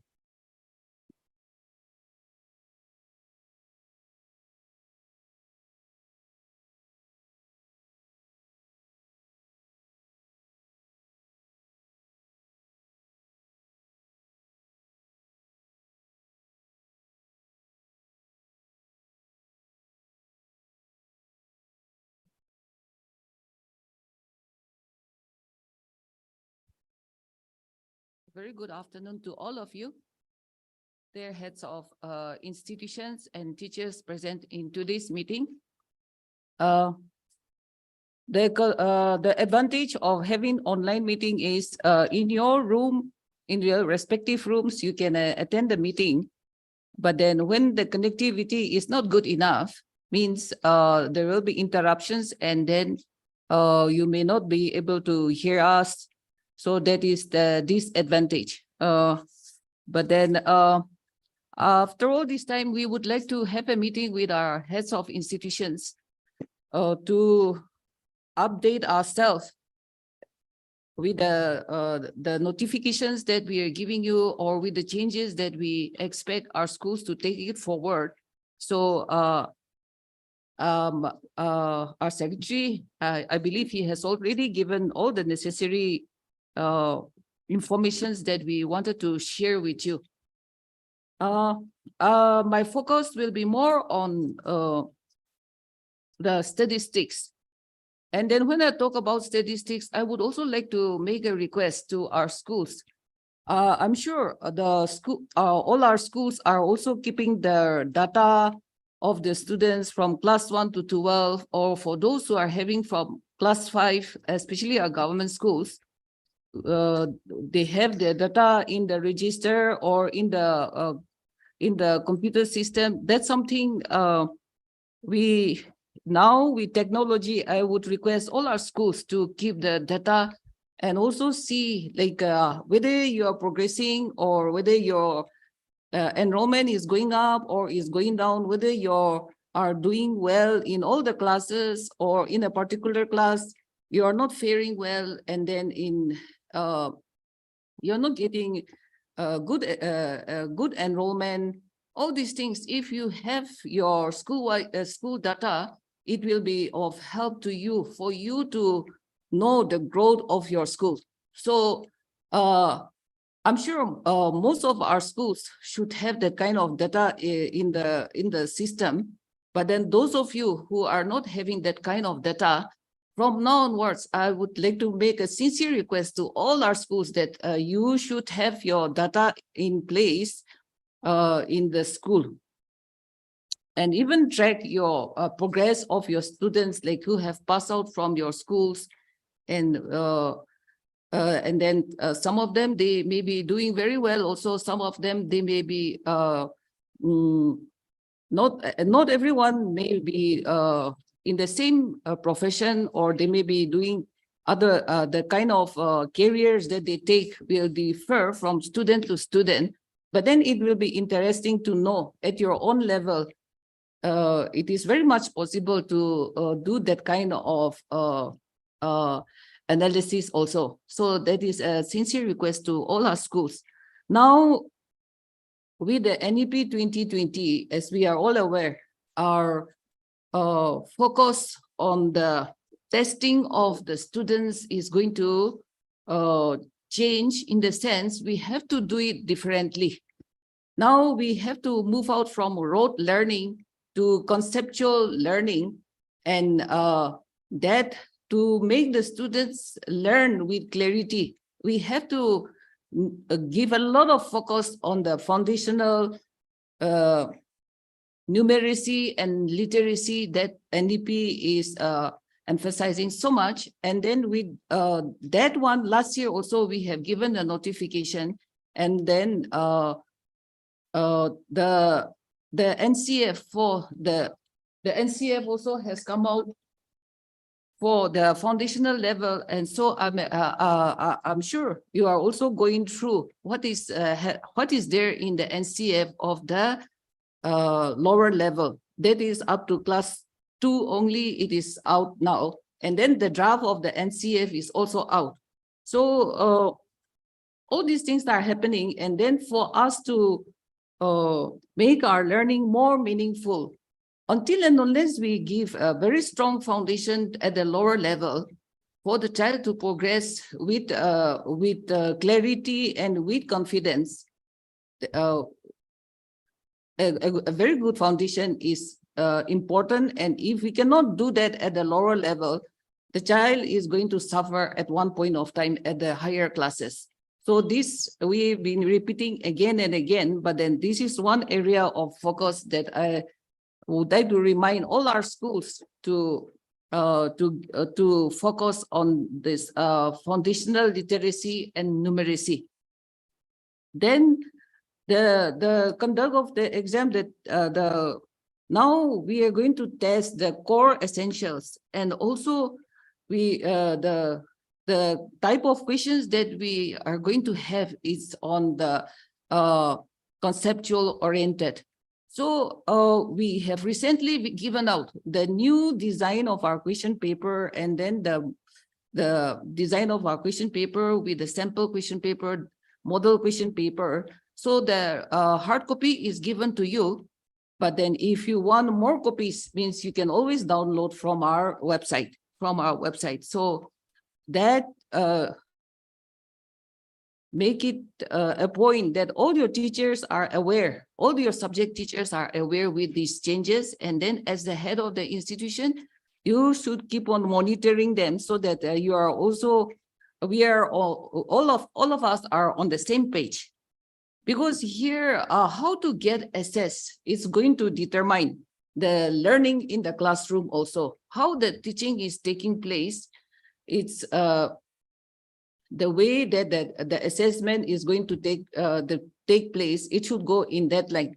So these two are interlinked. And so if your teachers are missing out, your subject teachers are missing out this one, means our purpose of testing the core essentials and then the conceptual things, you will have a setback. So please take these things very seriously.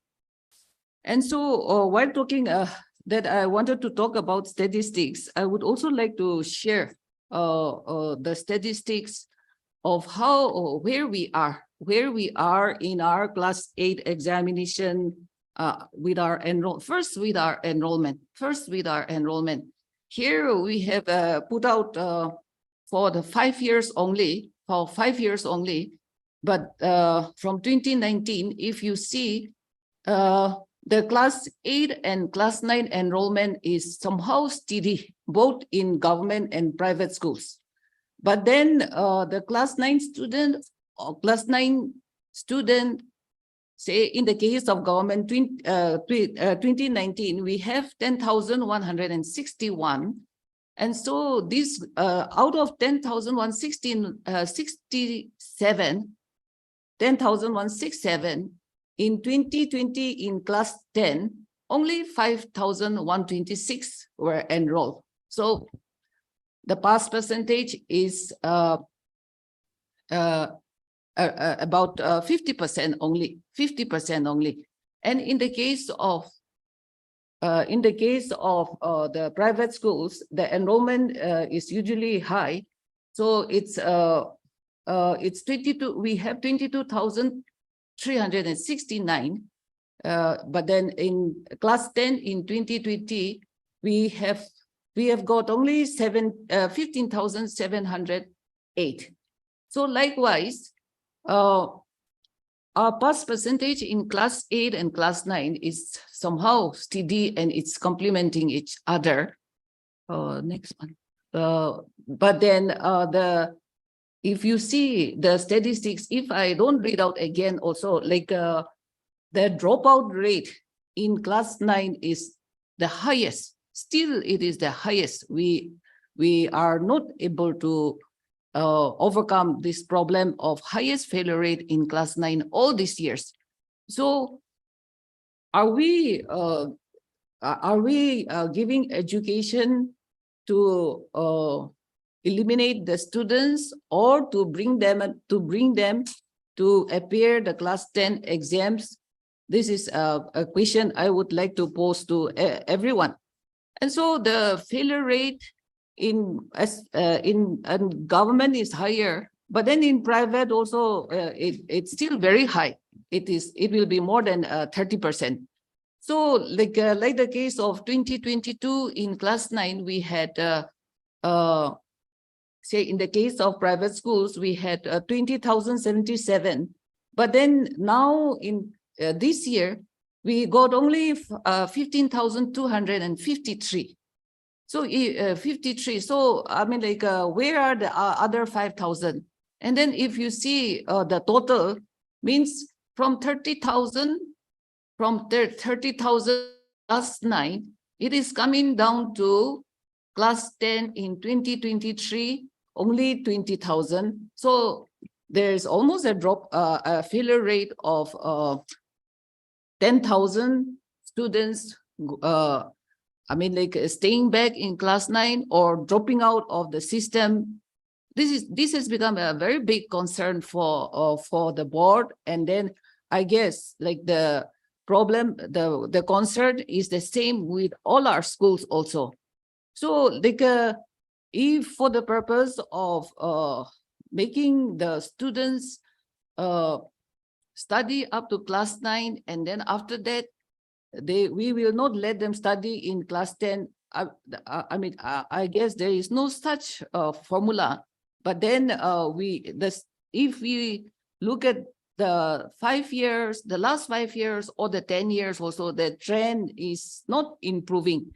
And so I'm bringing this to you because we alone at the board's level, we will not be able to improve the classroom teaching, or we are not the one who is giving the remedial measures. But then at the school level, this is one area everyone should look into it, and then you should also put your best efforts to reduce, to curtail the failure rate and the dropout rates in our system. See, like if you see our pass percentage in class 20 over the years, we're coming up from 79% to 81%. So it is quite steady. Of course, in 2020 with the pandemic, the pass percentage has really gone out, shot up. But then in the range of 85 to 81. If you calculate from appeared and enrolled, the pass percentage is showing differently. But then here up to class 8, seems all the schools are also doing well. So if the students have come up to this level and then they have passed their examination, means the next slide. If you see the next slide, next one, Bami. The next slide, see, this is class 9. This is class 9. So Now from 85% and all from it is coming to 59, and then now the last year's pass percentage, it's if appeared means from 69.67 and enrolled means 66.57. So 57. So from 81, it has come down to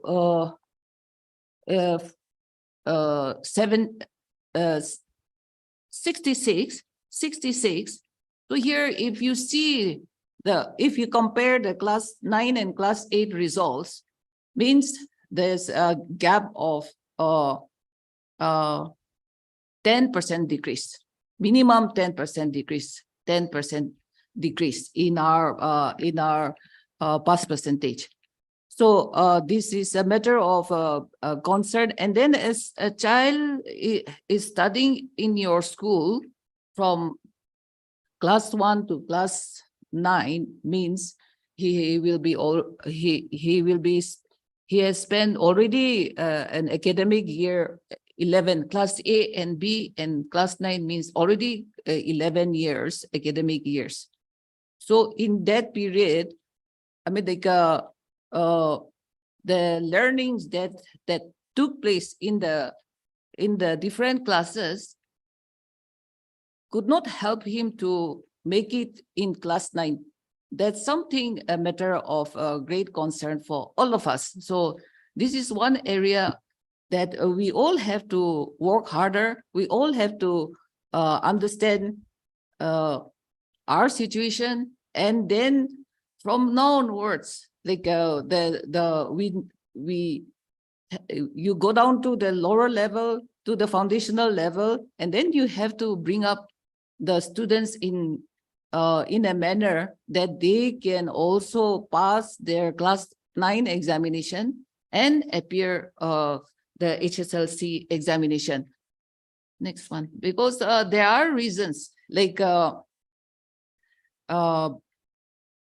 for various reasons that you want to make your school a 10% result, or that you want to produce a good result.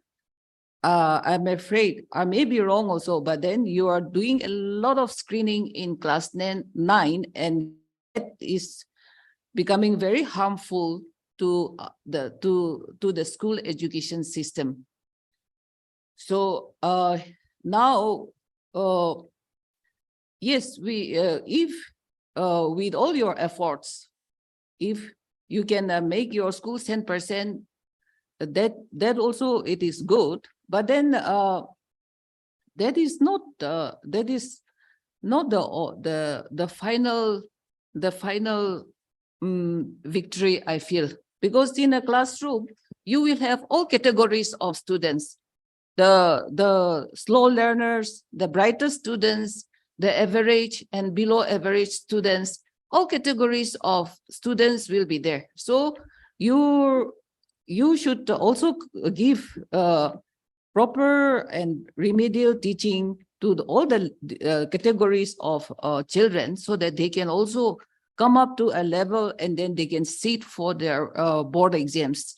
Or the way things are going now, just targeting the HSLC results and then leaving aside students who are really in need. That is becoming a big concern for the system. So this is a sincere request to all our heads that from now onwards, you should also, yes, we would like to do better, and then bring up the performance of your students to the, you have more students who can perform better and who can come up to the next level, that we would like to encourage. But then by doing that, if you are going to harm the other students, that is not healthy for the system anymore. And we were also discussing this, if a school is having only very few enrollment, few enrollment and 5 students or 10 students, if it is below 20 in a classroom, below 20 in a classroom. If you get 100% also, like it doesn't, I mean, like your performance cannot be compared with a school that has got very good enrollment and who is producing 50, 60 students who have passed with good marks or with where they have high performers.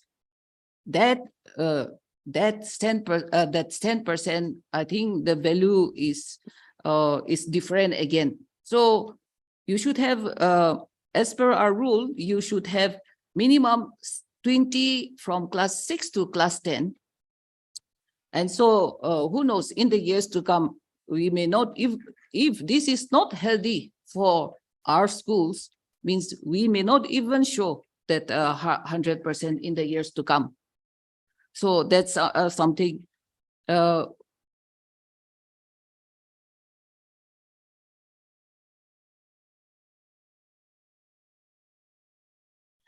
Here, if you focus at the lower level, you put your focus at the lower level and build up the foundation of the children, means the practice of elimination at the higher level will not arise, or it will be reduced.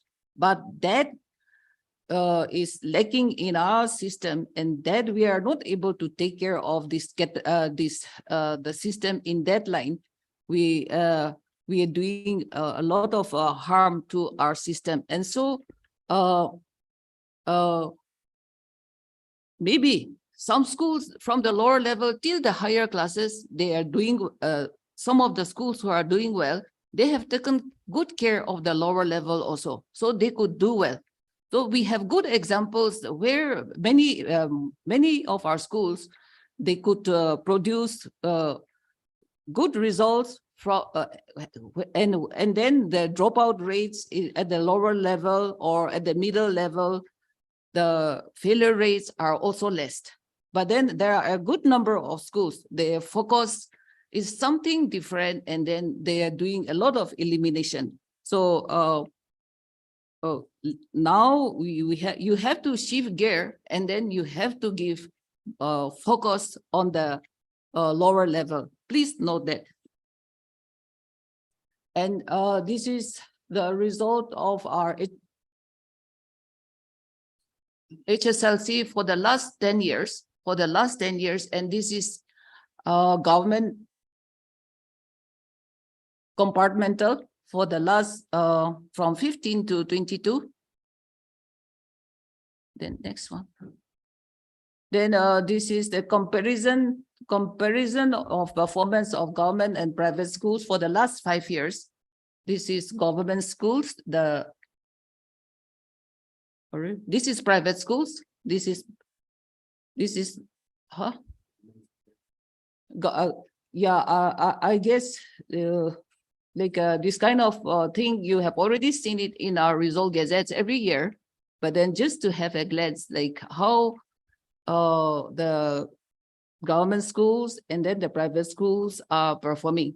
And here another thing I would also like to share with all of you is, see, like the performance in the government schools, of course, they do have their own challenges. We, in our government schools, the challenges may be more because for government schools, be it a LP school or a middle school or a high school, for the government schools, they have to cater to the last village and then going to the last mile with the last child. Okay. And then for the private schools, such things also will be there with the government private schools also, but then the percentage may be lower. So here it is important for all of us to understand our own situation also, and then where we can give remedial measures, or where we need to take necessary steps at different levels all these things should be taken note by the heads of the institutions. And to improve the system,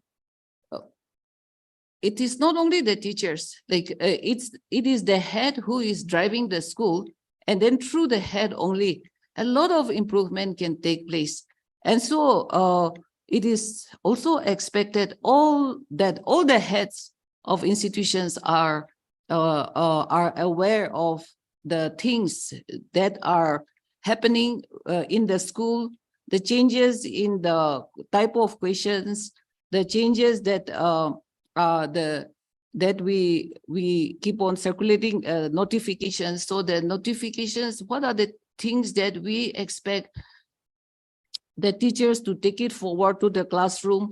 All these things, the head should be should keep on monitoring the teachers so that you can also bring about improvement in the system. So my presentation is on the statistics or all this only that much, but then now that we have to change.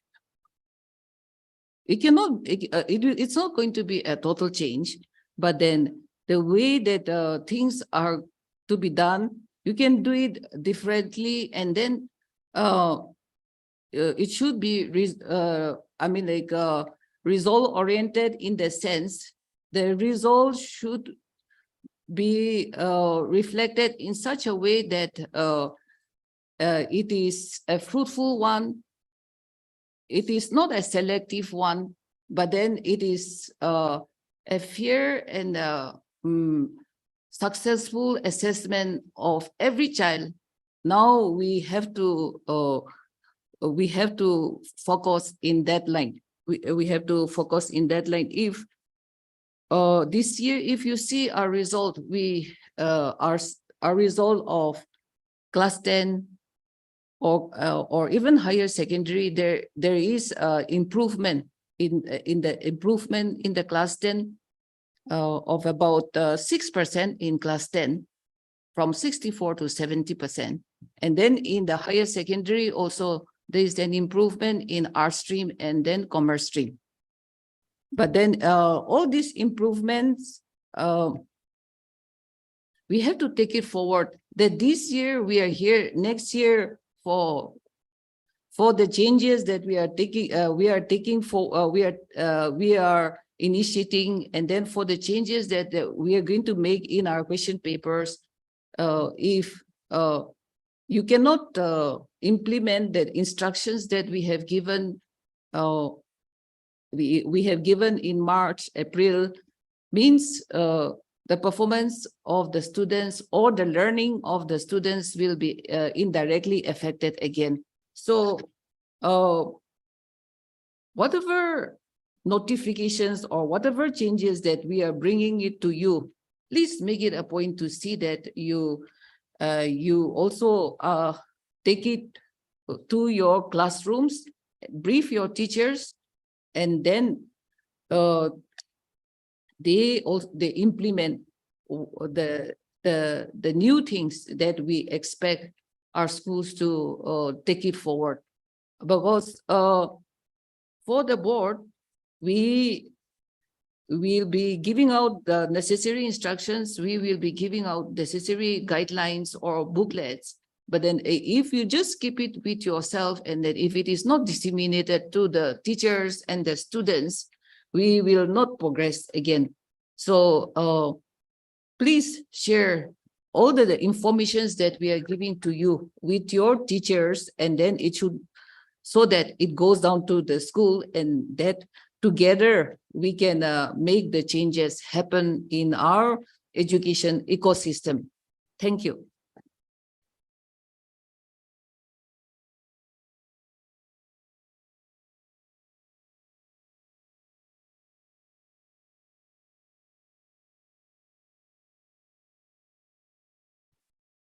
A very good evening to you all once again.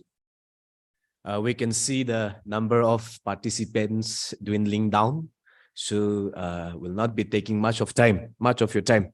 But now I would like to share with you the concepts of vocational education which we have introduced in our system.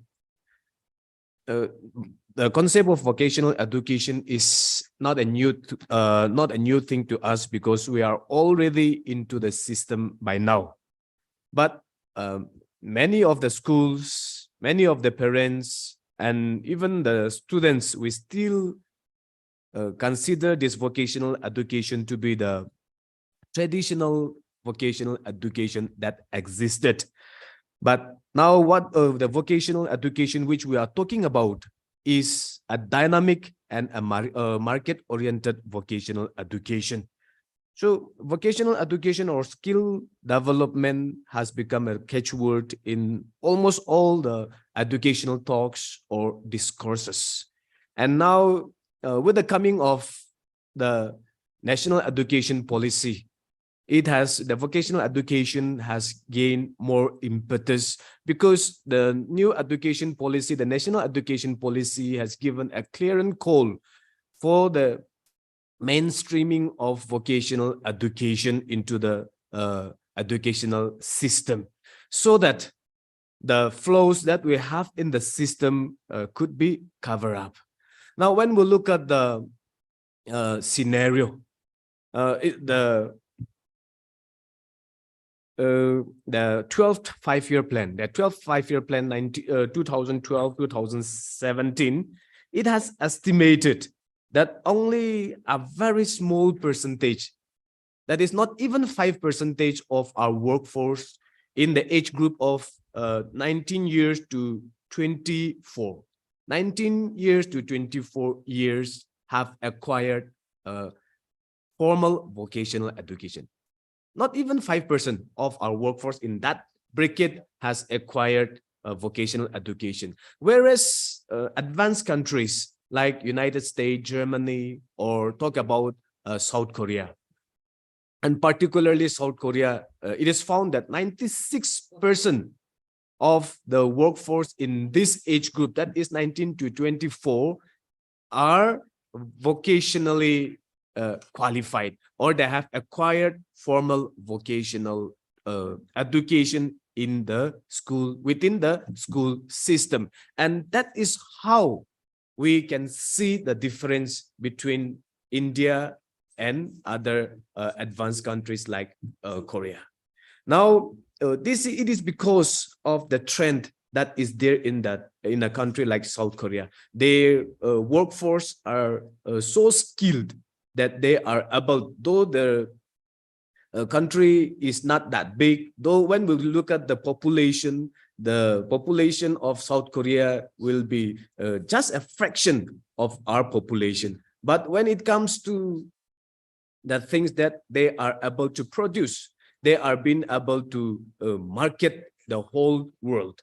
That is the difference we can see. So sensing all these needs, the framer of our new education policy, they have seen the urgent needs of vocational education. Therefore, they have rightly recommended that vocational education has to be mainstream. So now that this has become a policy where every state, every school will have to implement in its totality. Let me read out one provision that is been given in the new education policy. When we talk about vocational education, it is given in the section 16 of the National Education Policy. The whole section is given for vocational, is written about vocational education.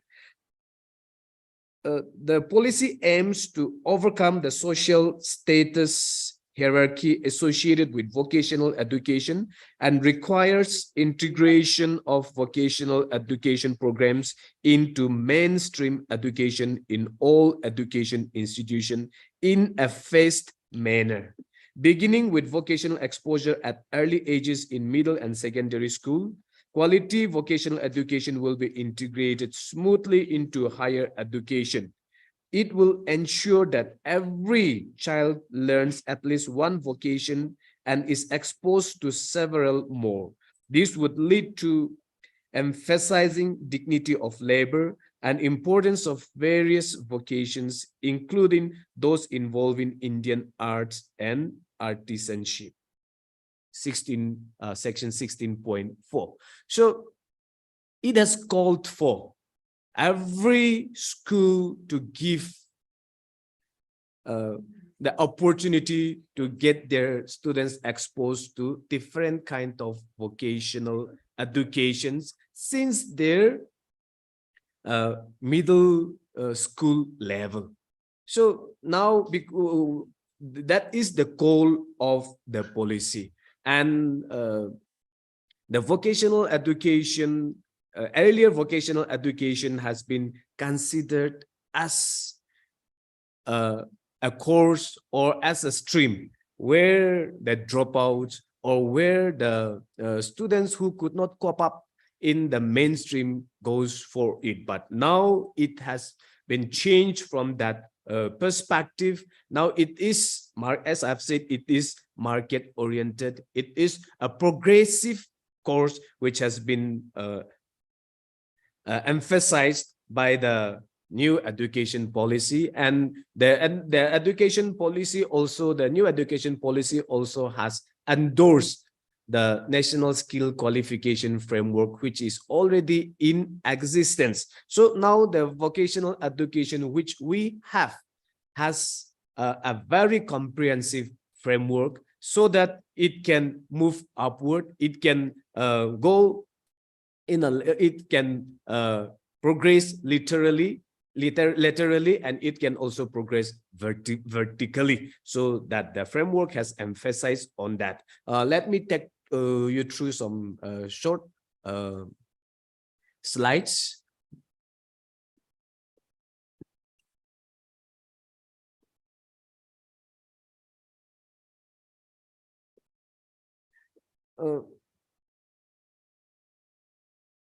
Vocational education, especially for some schools, is not a new thing anymore, because they have started the vocational education since 2014, especially for some government higher secondary schools.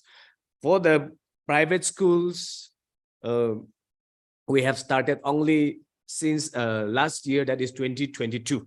Some 2-3 private schools were there even before that, but that opportunity was not given to the private schools. But only last year we have extended this opportunity to private schools in order to catch up with the provisions that is given in the new education policy for vocationalization of school education. So now vocational education has been integrated. Okay? It has been integrated with the mainstream education, even in our context. Now, the vocational subject is not treated as a separate stream, or it is not treated as a co-curricular or extracurricular activities, but it is considered as one of the academic subject. So now vocational education has been mainstream even in our context.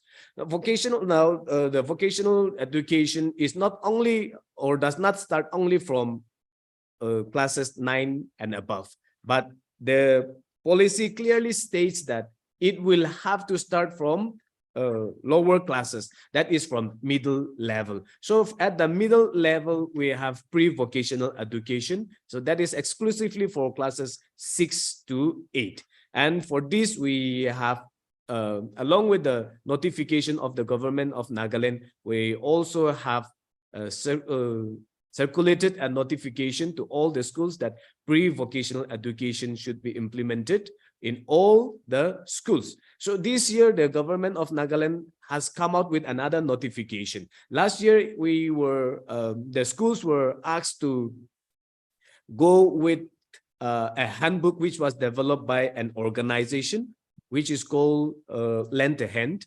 But now guideline has been developed by Pandit Sundarlal Sharma Central Institute of Vocational Education, which is considered as the premier institution in the country for vocational education. So that institution has come out with a guideline, especially for pre-vocational education. So where it has put emphasis on the 10 backless days. So 10 backless days is a part of pre-vocational education for classes 6 to 8. So the schools should keep this in mind.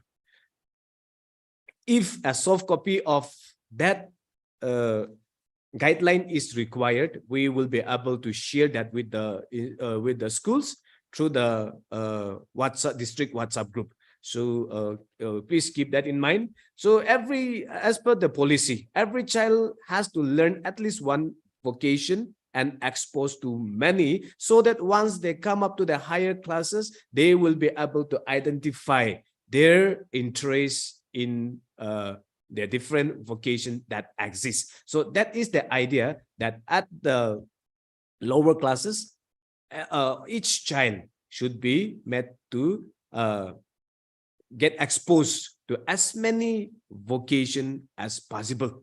And now the policy also states that by 2025, 50% of our learners have to have exposure to vocational education. So now, unless the schools gears up in this matter, we will not be able to achieve the target of enrolling 50% of our learners into in vocational education. So the schools will have to be serious with the vocational education. Now it is till now we have made it optional, but a time is coming where vocational education will not be optional, but it will be mandatory as the policy guideline says.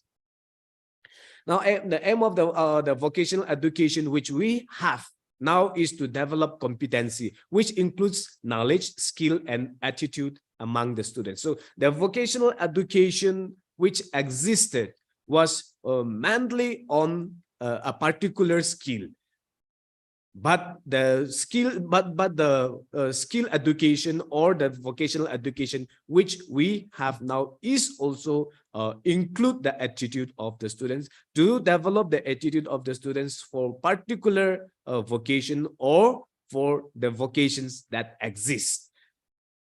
It is also to provide opportunity for hands-on learning experience through partnership linkages with industry, farm, organization. So this is not just this vocational education which is being provided is or will not end just within the school, but it has to go beyond the school through familiarization programs, through exposure programs, which is mandatory as per the curriculum, as per the scheme of studies for vocational education. Even in our context, the schools are supposed to take out their students to some organizations or to some industry related with the vocational subjects which they have at least thrice in a year.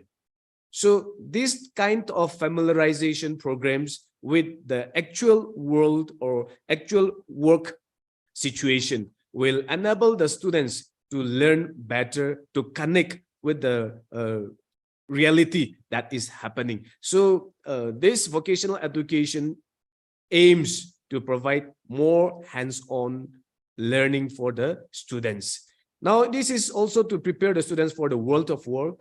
Then these vocational educations are industry requirement compliant.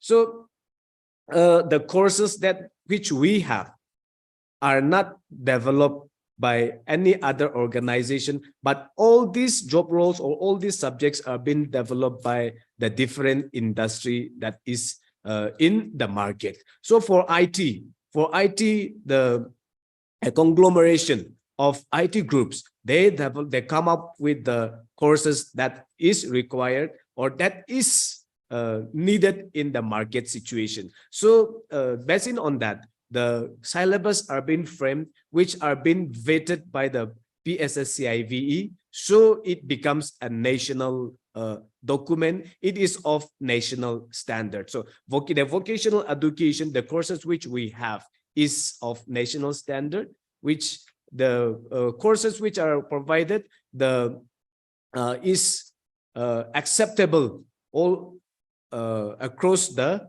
country. So here for the vocational education which we have provides multiple entry and exit, lateral and vertical mobility. Now you can see that there are lots of institutions which is coming out with this lateral entry provision.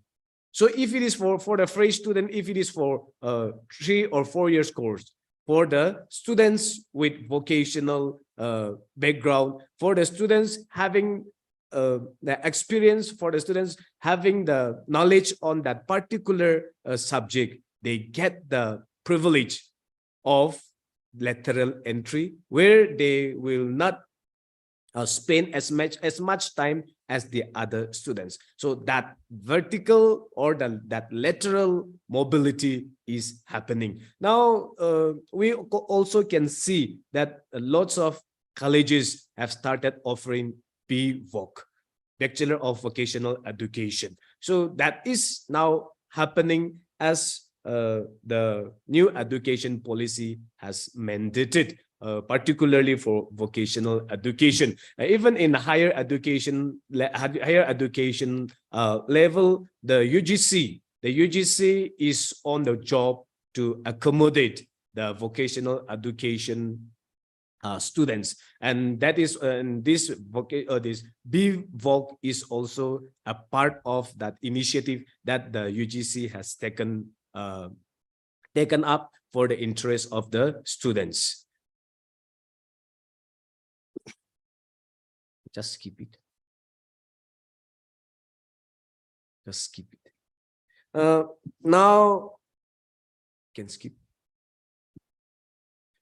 The curriculum and syllabus, as said, are developed by PSSCIVE in close consultation with the respective sectors. That this respective sector means the industries which are responsible for developing the particular job role or particular vocational subjects. In the preparation of curriculum and syllabus, the industry sectors takes the initiative.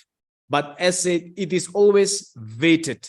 So because of that, it becomes nationally acceptable. And these are being monitored, and a regulatory body in the form of National Council of Vocational Education and Training is there as a monitoring and regulatory body for the preparation of syllabus, curriculum and syllabus.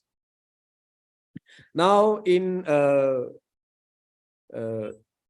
context, about 160 private schools have already joined the vocational education, vocational mainstreaming. We have about 160 schools have already started implementing private schools under government schools under Samagra Shiksha. About 100 schools have already started vocational education. So till now we have about 260-70 schools who have already started vocational education. Now vocational education is offered as optional subject in secondary. So in class 9 and 10, it is considered as optional. So as already shared by the secretary, under the optional we have vocational education or the 6th subject. So the school can go for one of the optional subject in the form of vocational or the 6th subject, and these are 2 years course. So the courses which they have started in class 9 or class 11 will have to be completed at class 10 or class 12. But for for students who have passed out class 10 with one particular vocational trade, can also change to another vocational subject in class 11 and 12.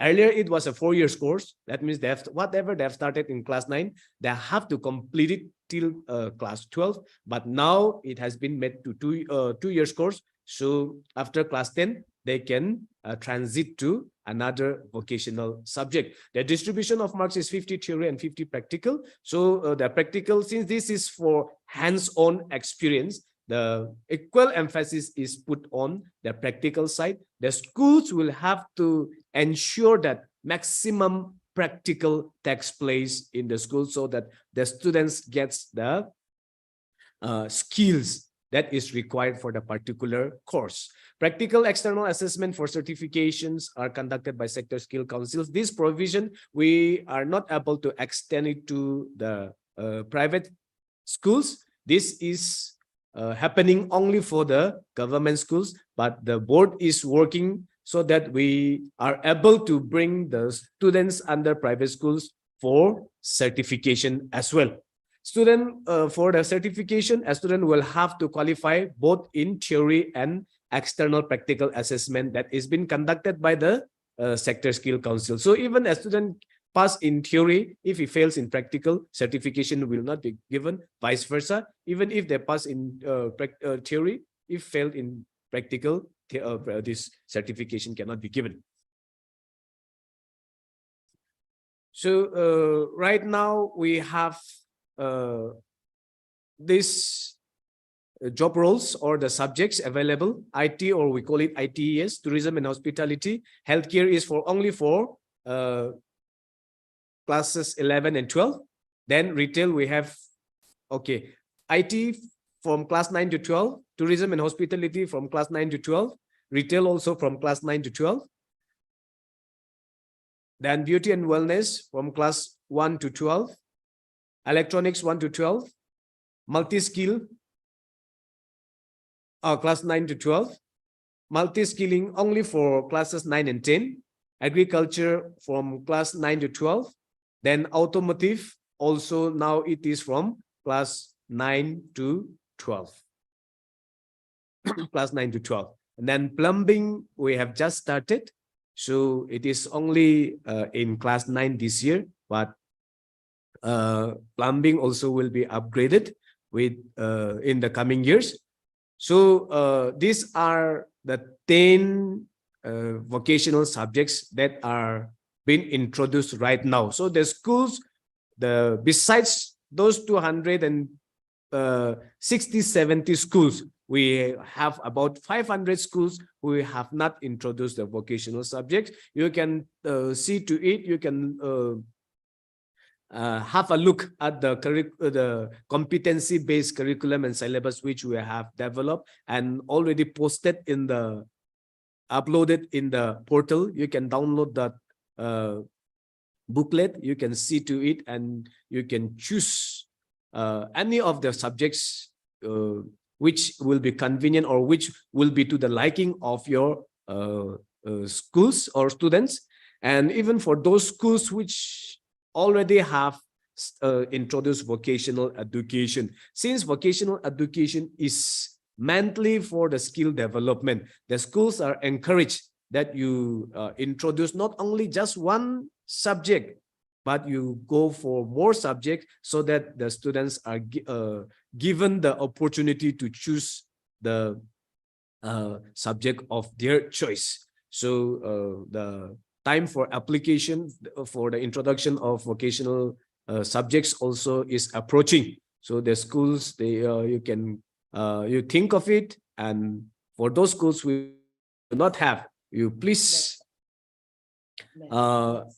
go for the introduction of vocational education in the interest of your students. You can apply online. You go to the portal. There, the form for the application for the introduction of vocational education, you will get it. You can download the form, fill it up, then you can send it online through that mail address that is being given in that form itself. So we can see some queries that is being put up in the chat box. we can see to that. Thank you. What are the queries can you download?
Okay, the first query with will the students who opted for maths A, this is maths A and B, okay, can go for science stream. We have science stream in class 11. Yes, they're supposed to, for science stream, we say that they should opt for maths A, maths A. And these things, recently we have given out one revised management of examination, that booklet along with the result gazette. There, the revised rules are there, and all these things are mentioned. So please go through the management of examination.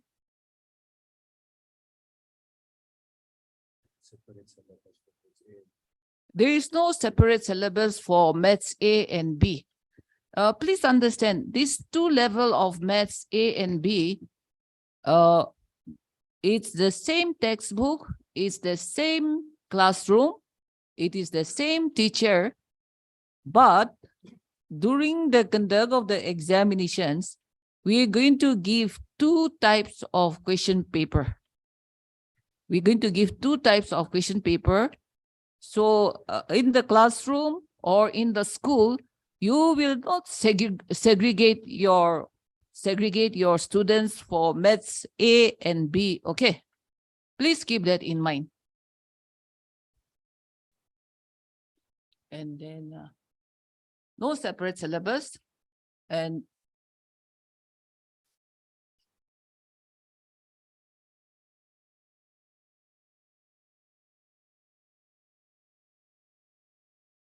see, currently you are taking up IT, that is IT for IT vocational, or we have a foundation of information technology also, FIT.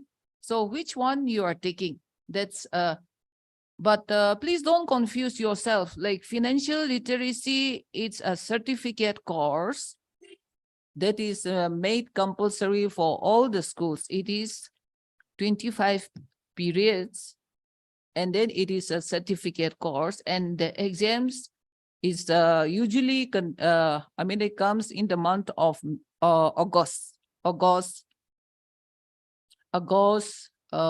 later part. So we are having some confusion among some institutions, in the sense they are opting for vocational courses also, a vocational subject, and then the 6th subject. So these things in due course of time, there should not be any confusion. That is either the 6th subject becomes the additional subject, or the vocational subject becomes an additional subject. A student can study only altogether 6 subjects only. There should not be any confusion here.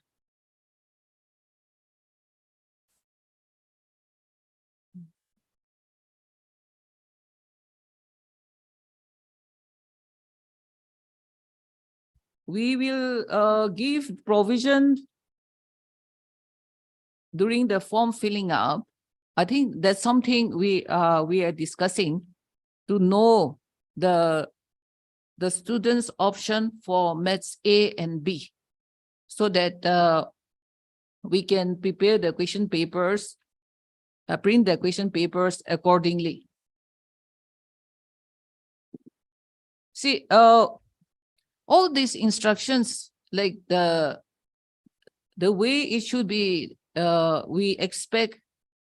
I mean, like the way we will be conducting the exams, the way the classroom should in the classroom, the way it should be transacted. All these things we have issued our notification last year, okay, if you remember. And then we have too many notifications to issue nowadays. But then if you miss out our notifications, you will be missing a step, okay? So please don't ignore our notifications that we are giving to you. Sometimes we would even like to make it a little attractive to draw your attention to some of our notifications.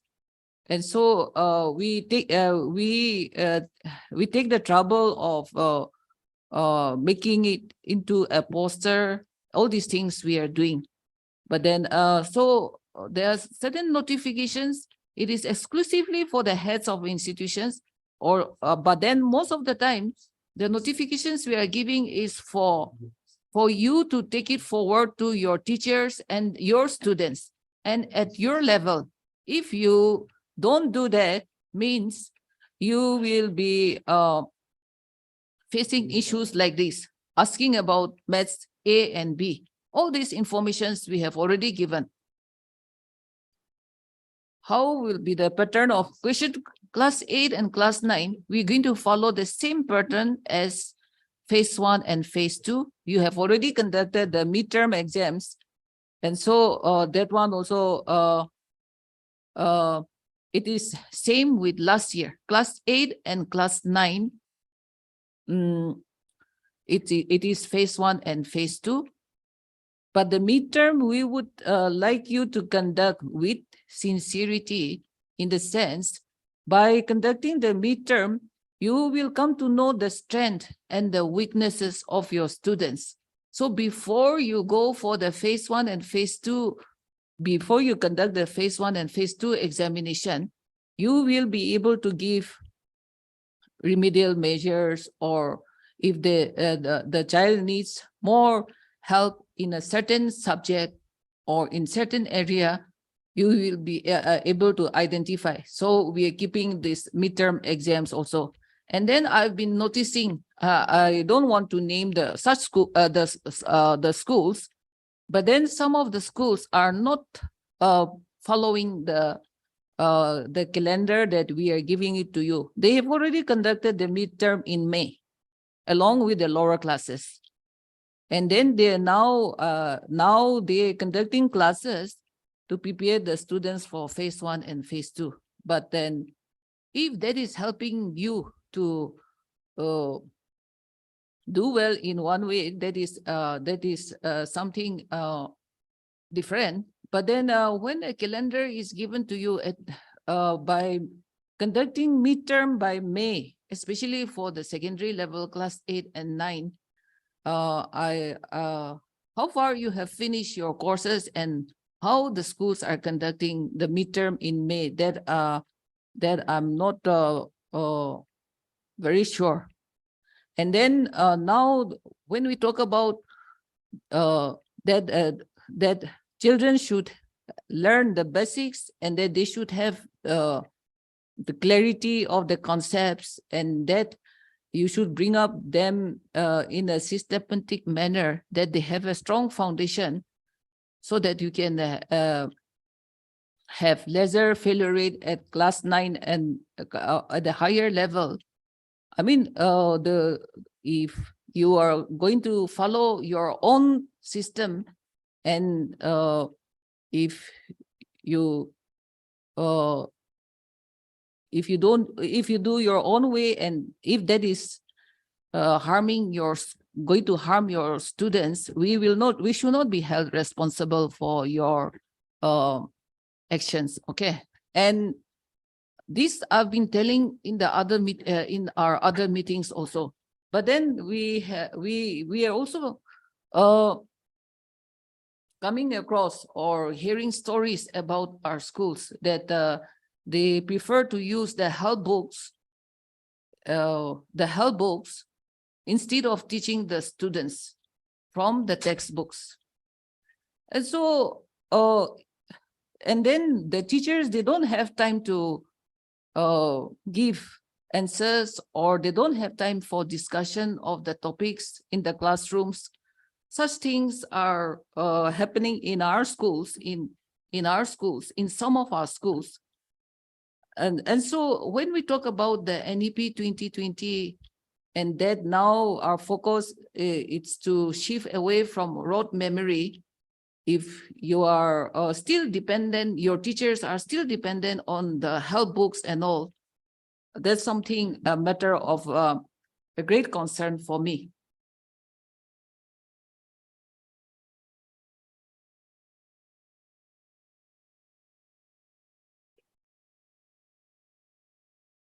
Of topics for class 9, phase 1, phase 2, we have already posted in our portal. For class 8 and class 9, the phase 1 and phase 2 also given already. We have already uploaded in our portal. You may please visit our portal and see the syllabus. For the assessment purpose for class 8 and class 9, it is already put out in our website. You can please come visit our website and download the papers. And for the financial literacy,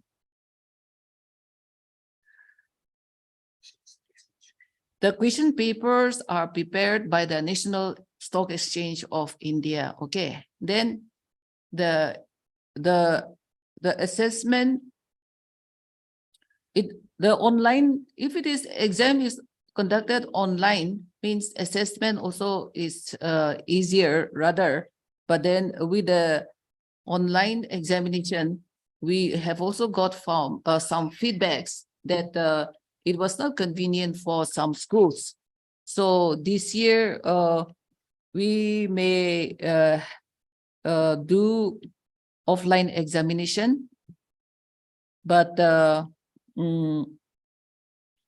we will communicate to our schools again for that. But the question papers are conducted, prepared by the National Stock Exchange of India.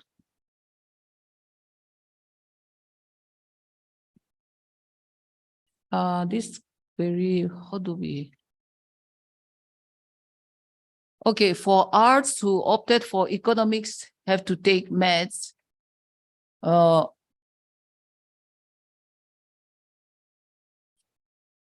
We are silent on this. Maybe whether maths B or maths A, maths A, if he passed in maths, means we are silent on this.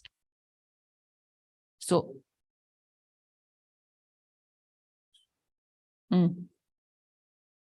yes. Oh, so what's the per chapter for?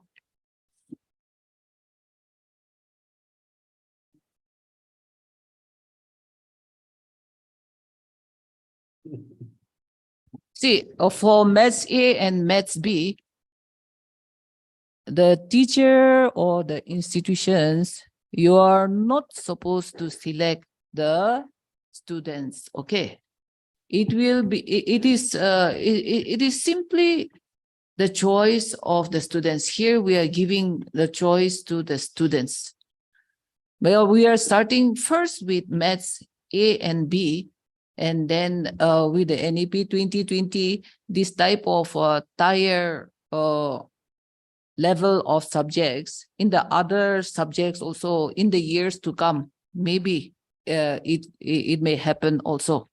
But initially, we in the country, we are starting with 2 levels of maths and maths only at the moment.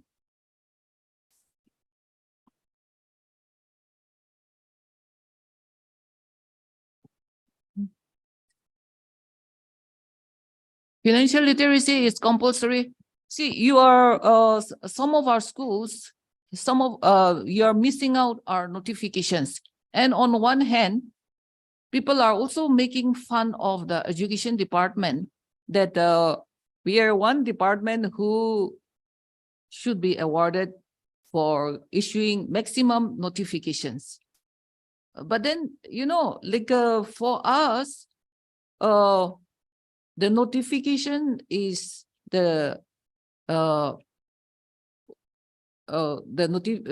our notifications, we are communicating with them. You need to have something in written. We cannot have online meeting like this all the time.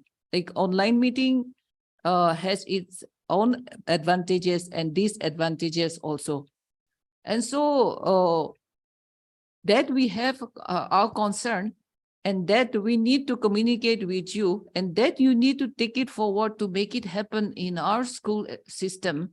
We are giving you left and right notifications. And nowadays, like we have to give back our responses received from our institutions to the Ministry of Education. So from your level, you may say anything. It's very easy for you to say this thing and that thing, but then that kind of answers, we cannot give it to the ministry. So please take it seriously that whatever notifications we are giving it to you, you should also make it a point to go through and take necessary action from your side.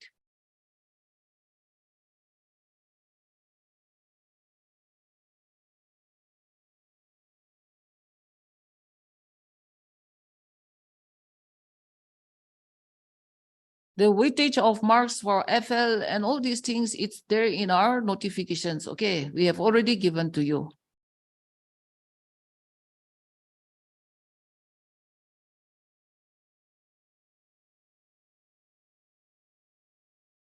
Children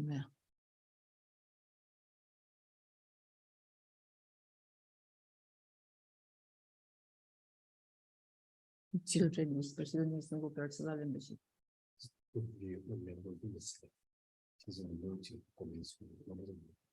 Oh, it seems today the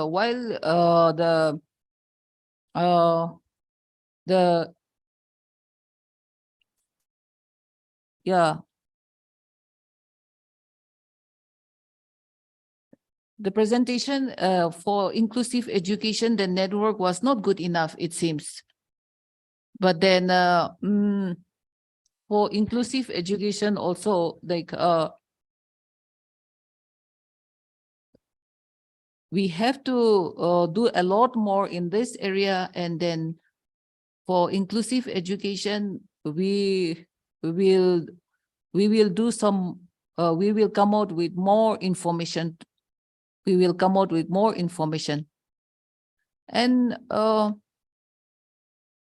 sample question booklet, it is there for everyone. It is there for everyone. And by mistake, if we have not given out, means you can get your copy, or instead of coming to our office, it is already made available in our portal. You can download anytime.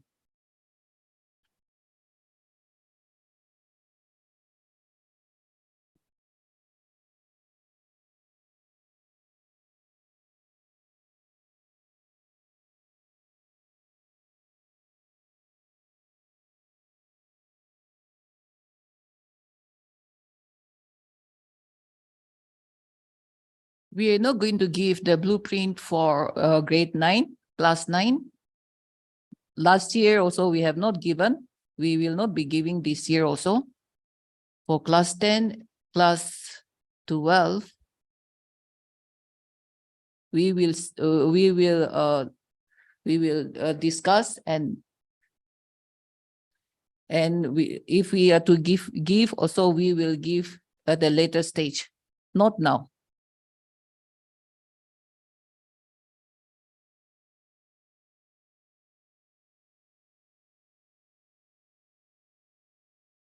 please read our notifications, because the queries that you are asking about Maths A and B, financial literacy, all these, it's mentioned very clearly in our notification,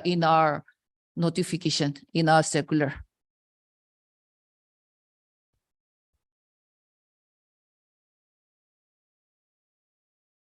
For improvement examination, it is, we have issued a notification. It is made available in our portal also.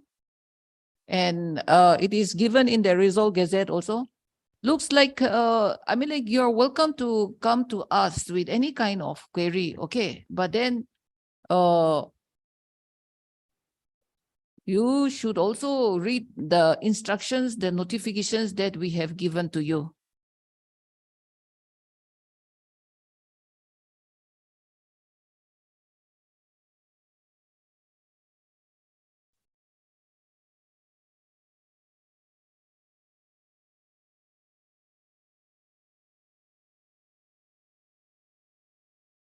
Students verification, of course, some suggestions we are also getting, but then your students, without your permission, if they come and appear the exams, would you allow?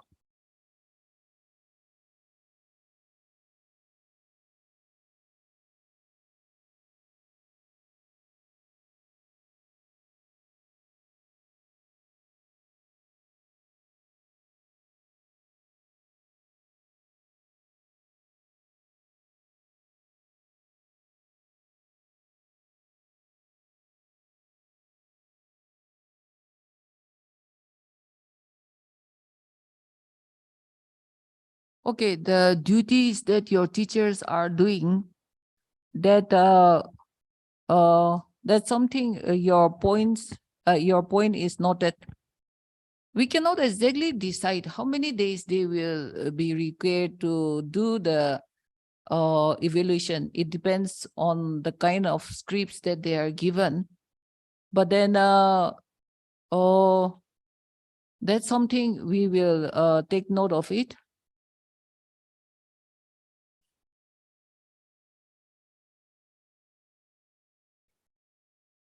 Yeah, as per the academic calendar 2023 compartmental fee, that 450, it was a mistake. That was last year's rate of fees. Last year's rate of fees. And from we have enhanced the rate of our examination fee for the 2023, from the 2023 exams. And so accordingly, the compartmental examination rate also, it's increased. Okay, this is our mistake. 450 it's our mistake. We are sorry for that.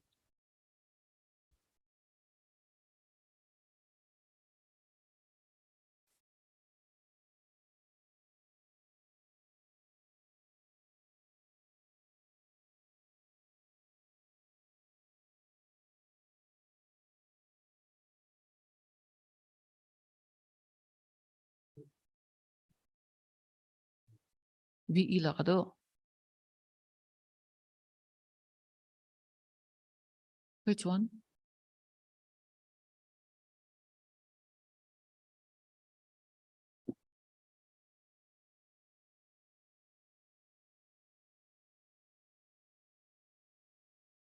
Maths lah na. See, please go back to your notification for Maths level 1 and Maths A and B. Okay, some of you are still confused. There is no chapter wise or chapter category. We have not made any separation.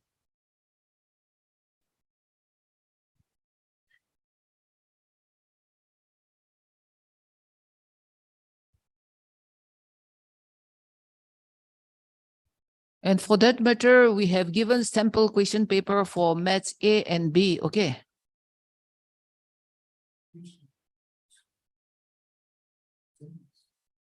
The same maths, which mathematics books will be used for art stream? There is no separate mathematics book for art stream or science stream or commerce stream. It is the same textbook only. Okay.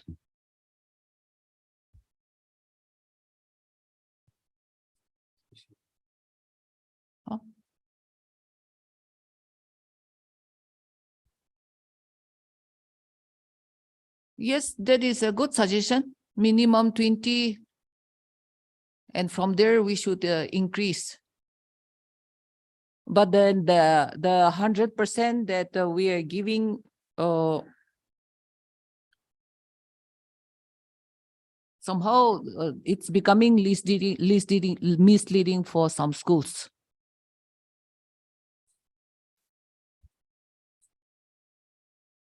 For Shamator, such centers like Shamator, Pungro, Tenin, Agunato, we have issues with the transportation. And so this, you should also understand, the board cannot bring the transport facility to the districts, okay? And when the center was created, we have created the centers, such centers, in the keeping in mind the difficulties faced by the parents, the students, to help them out, the public. With the request of the public, the board had to create centers for such centers like Shamator or Pungro, or I mean like the ADC headquarters. But then at that point of time, they said that they will take care of all these things, because to create a center, there should be transport facility, there should be postal facility, there should be a bank, treasury, and all these things. But then now these provisional centers, they are creating problems for the board again. But that if we take out our centers, the students will suffer again. So you may please discuss in your respective centers these difficulties.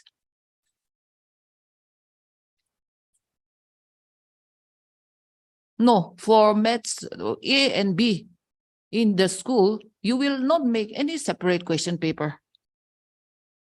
We're going to give a separate question paper only in the HSLC examination. Please read the notifications that we have given to you. Don't segregate your students.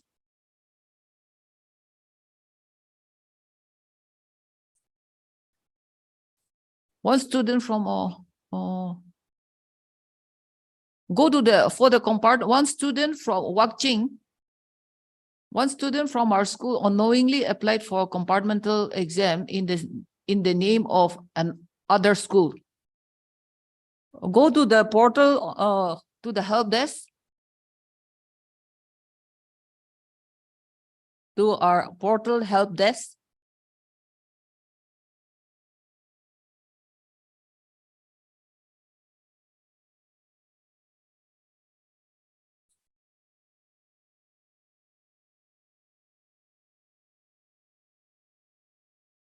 Blueprint of the HSLC and then the higher secondary exams, with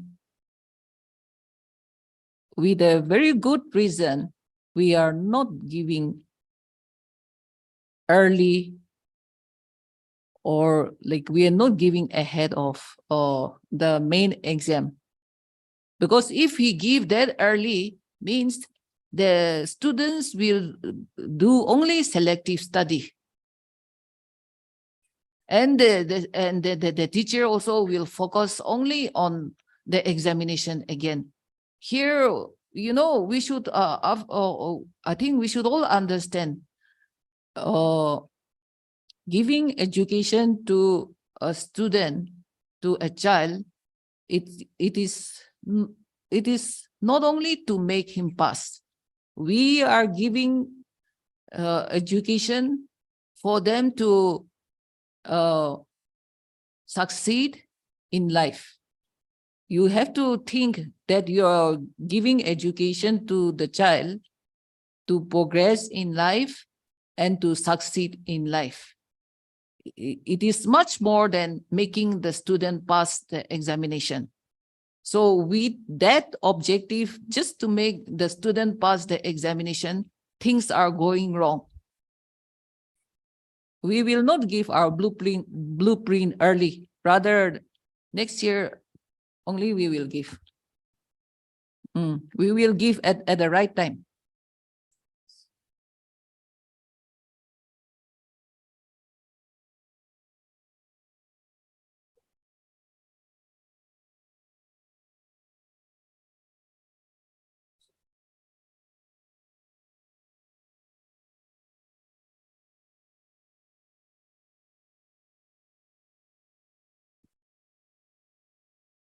Oh, I think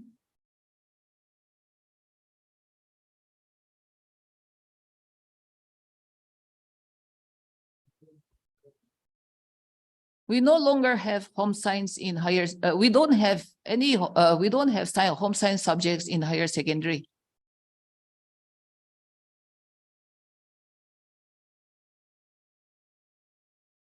Not in view of EVS. Higher secondary environmental education is internally as a subject. We don't here. Please understand. Like we don't have home science in higher secondary. Home science as a subject in higher secondary level, and we don't have any EVS also. The only the subject that we have in higher secondary is, I think you're talking about environmental education. But for that one is internally assessed, and the grades it's given in the mark sheet of class 12, and it is recorded in the PCR for EE, not EVS.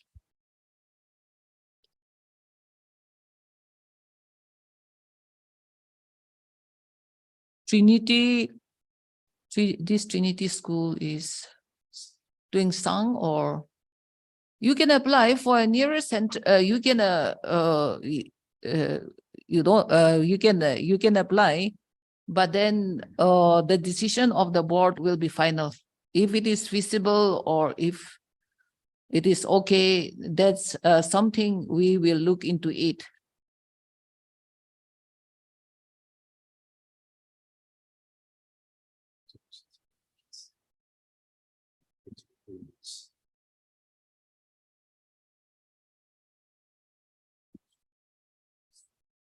Yeah, congratulatory notes.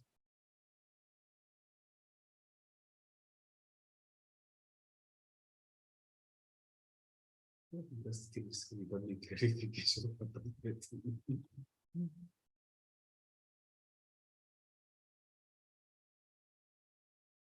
I think this Manipur students cases too, they can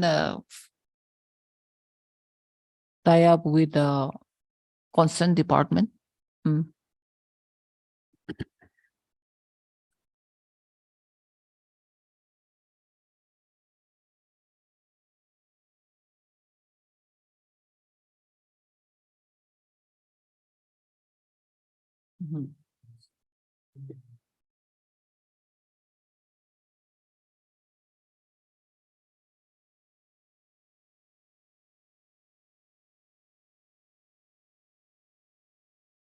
Still, our exam centers are in the meeting because our meeting is stretching, and our compartmental and improvement exams is starting from 22nd, and some of the schools, your summer vacation is starting. I mean, like as per the calendar, summer vacation is supposed to start from 19 June. All right, so. We would like to make a sincere request to our center schools. If you are selected to be a center for conduct of compartmental examination, and in that case, if your summer break will be disturbed, so the period that is utilized for the conduct of the compartmental examination, we will extend. Like we will let you compensate the days that you have conducted the examination, compensate with the the days in July. It will go up to July, no? Oh, we will let you go up to July, okay? Please keep a note of that. Centers, as it is, we will not be having too many centers. It will be in the district headquarters only, like before. But then in the district headquarters, the summer break of some of the centers are going to get disturbed. So for that, we will let you compensate in July. So please keep that in mind.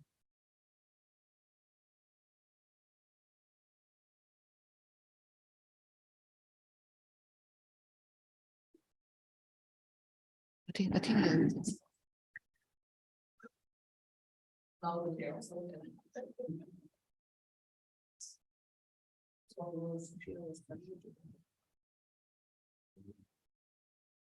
Well, I think almost all the queries have been responded. Now that brings us to the end of our meeting today. I believe we could convey the information which we wanted to all the schools, and request all the schools to take note of the discussion which we have. Well, we once again we thank you for all the heads of the institutions for making it possible to attend this meeting. And in days to come, I believe that you will extend the same kind of cooperation and support to the board. Well, with that, we will conclude the meeting. Once again, a big thank you to all of you.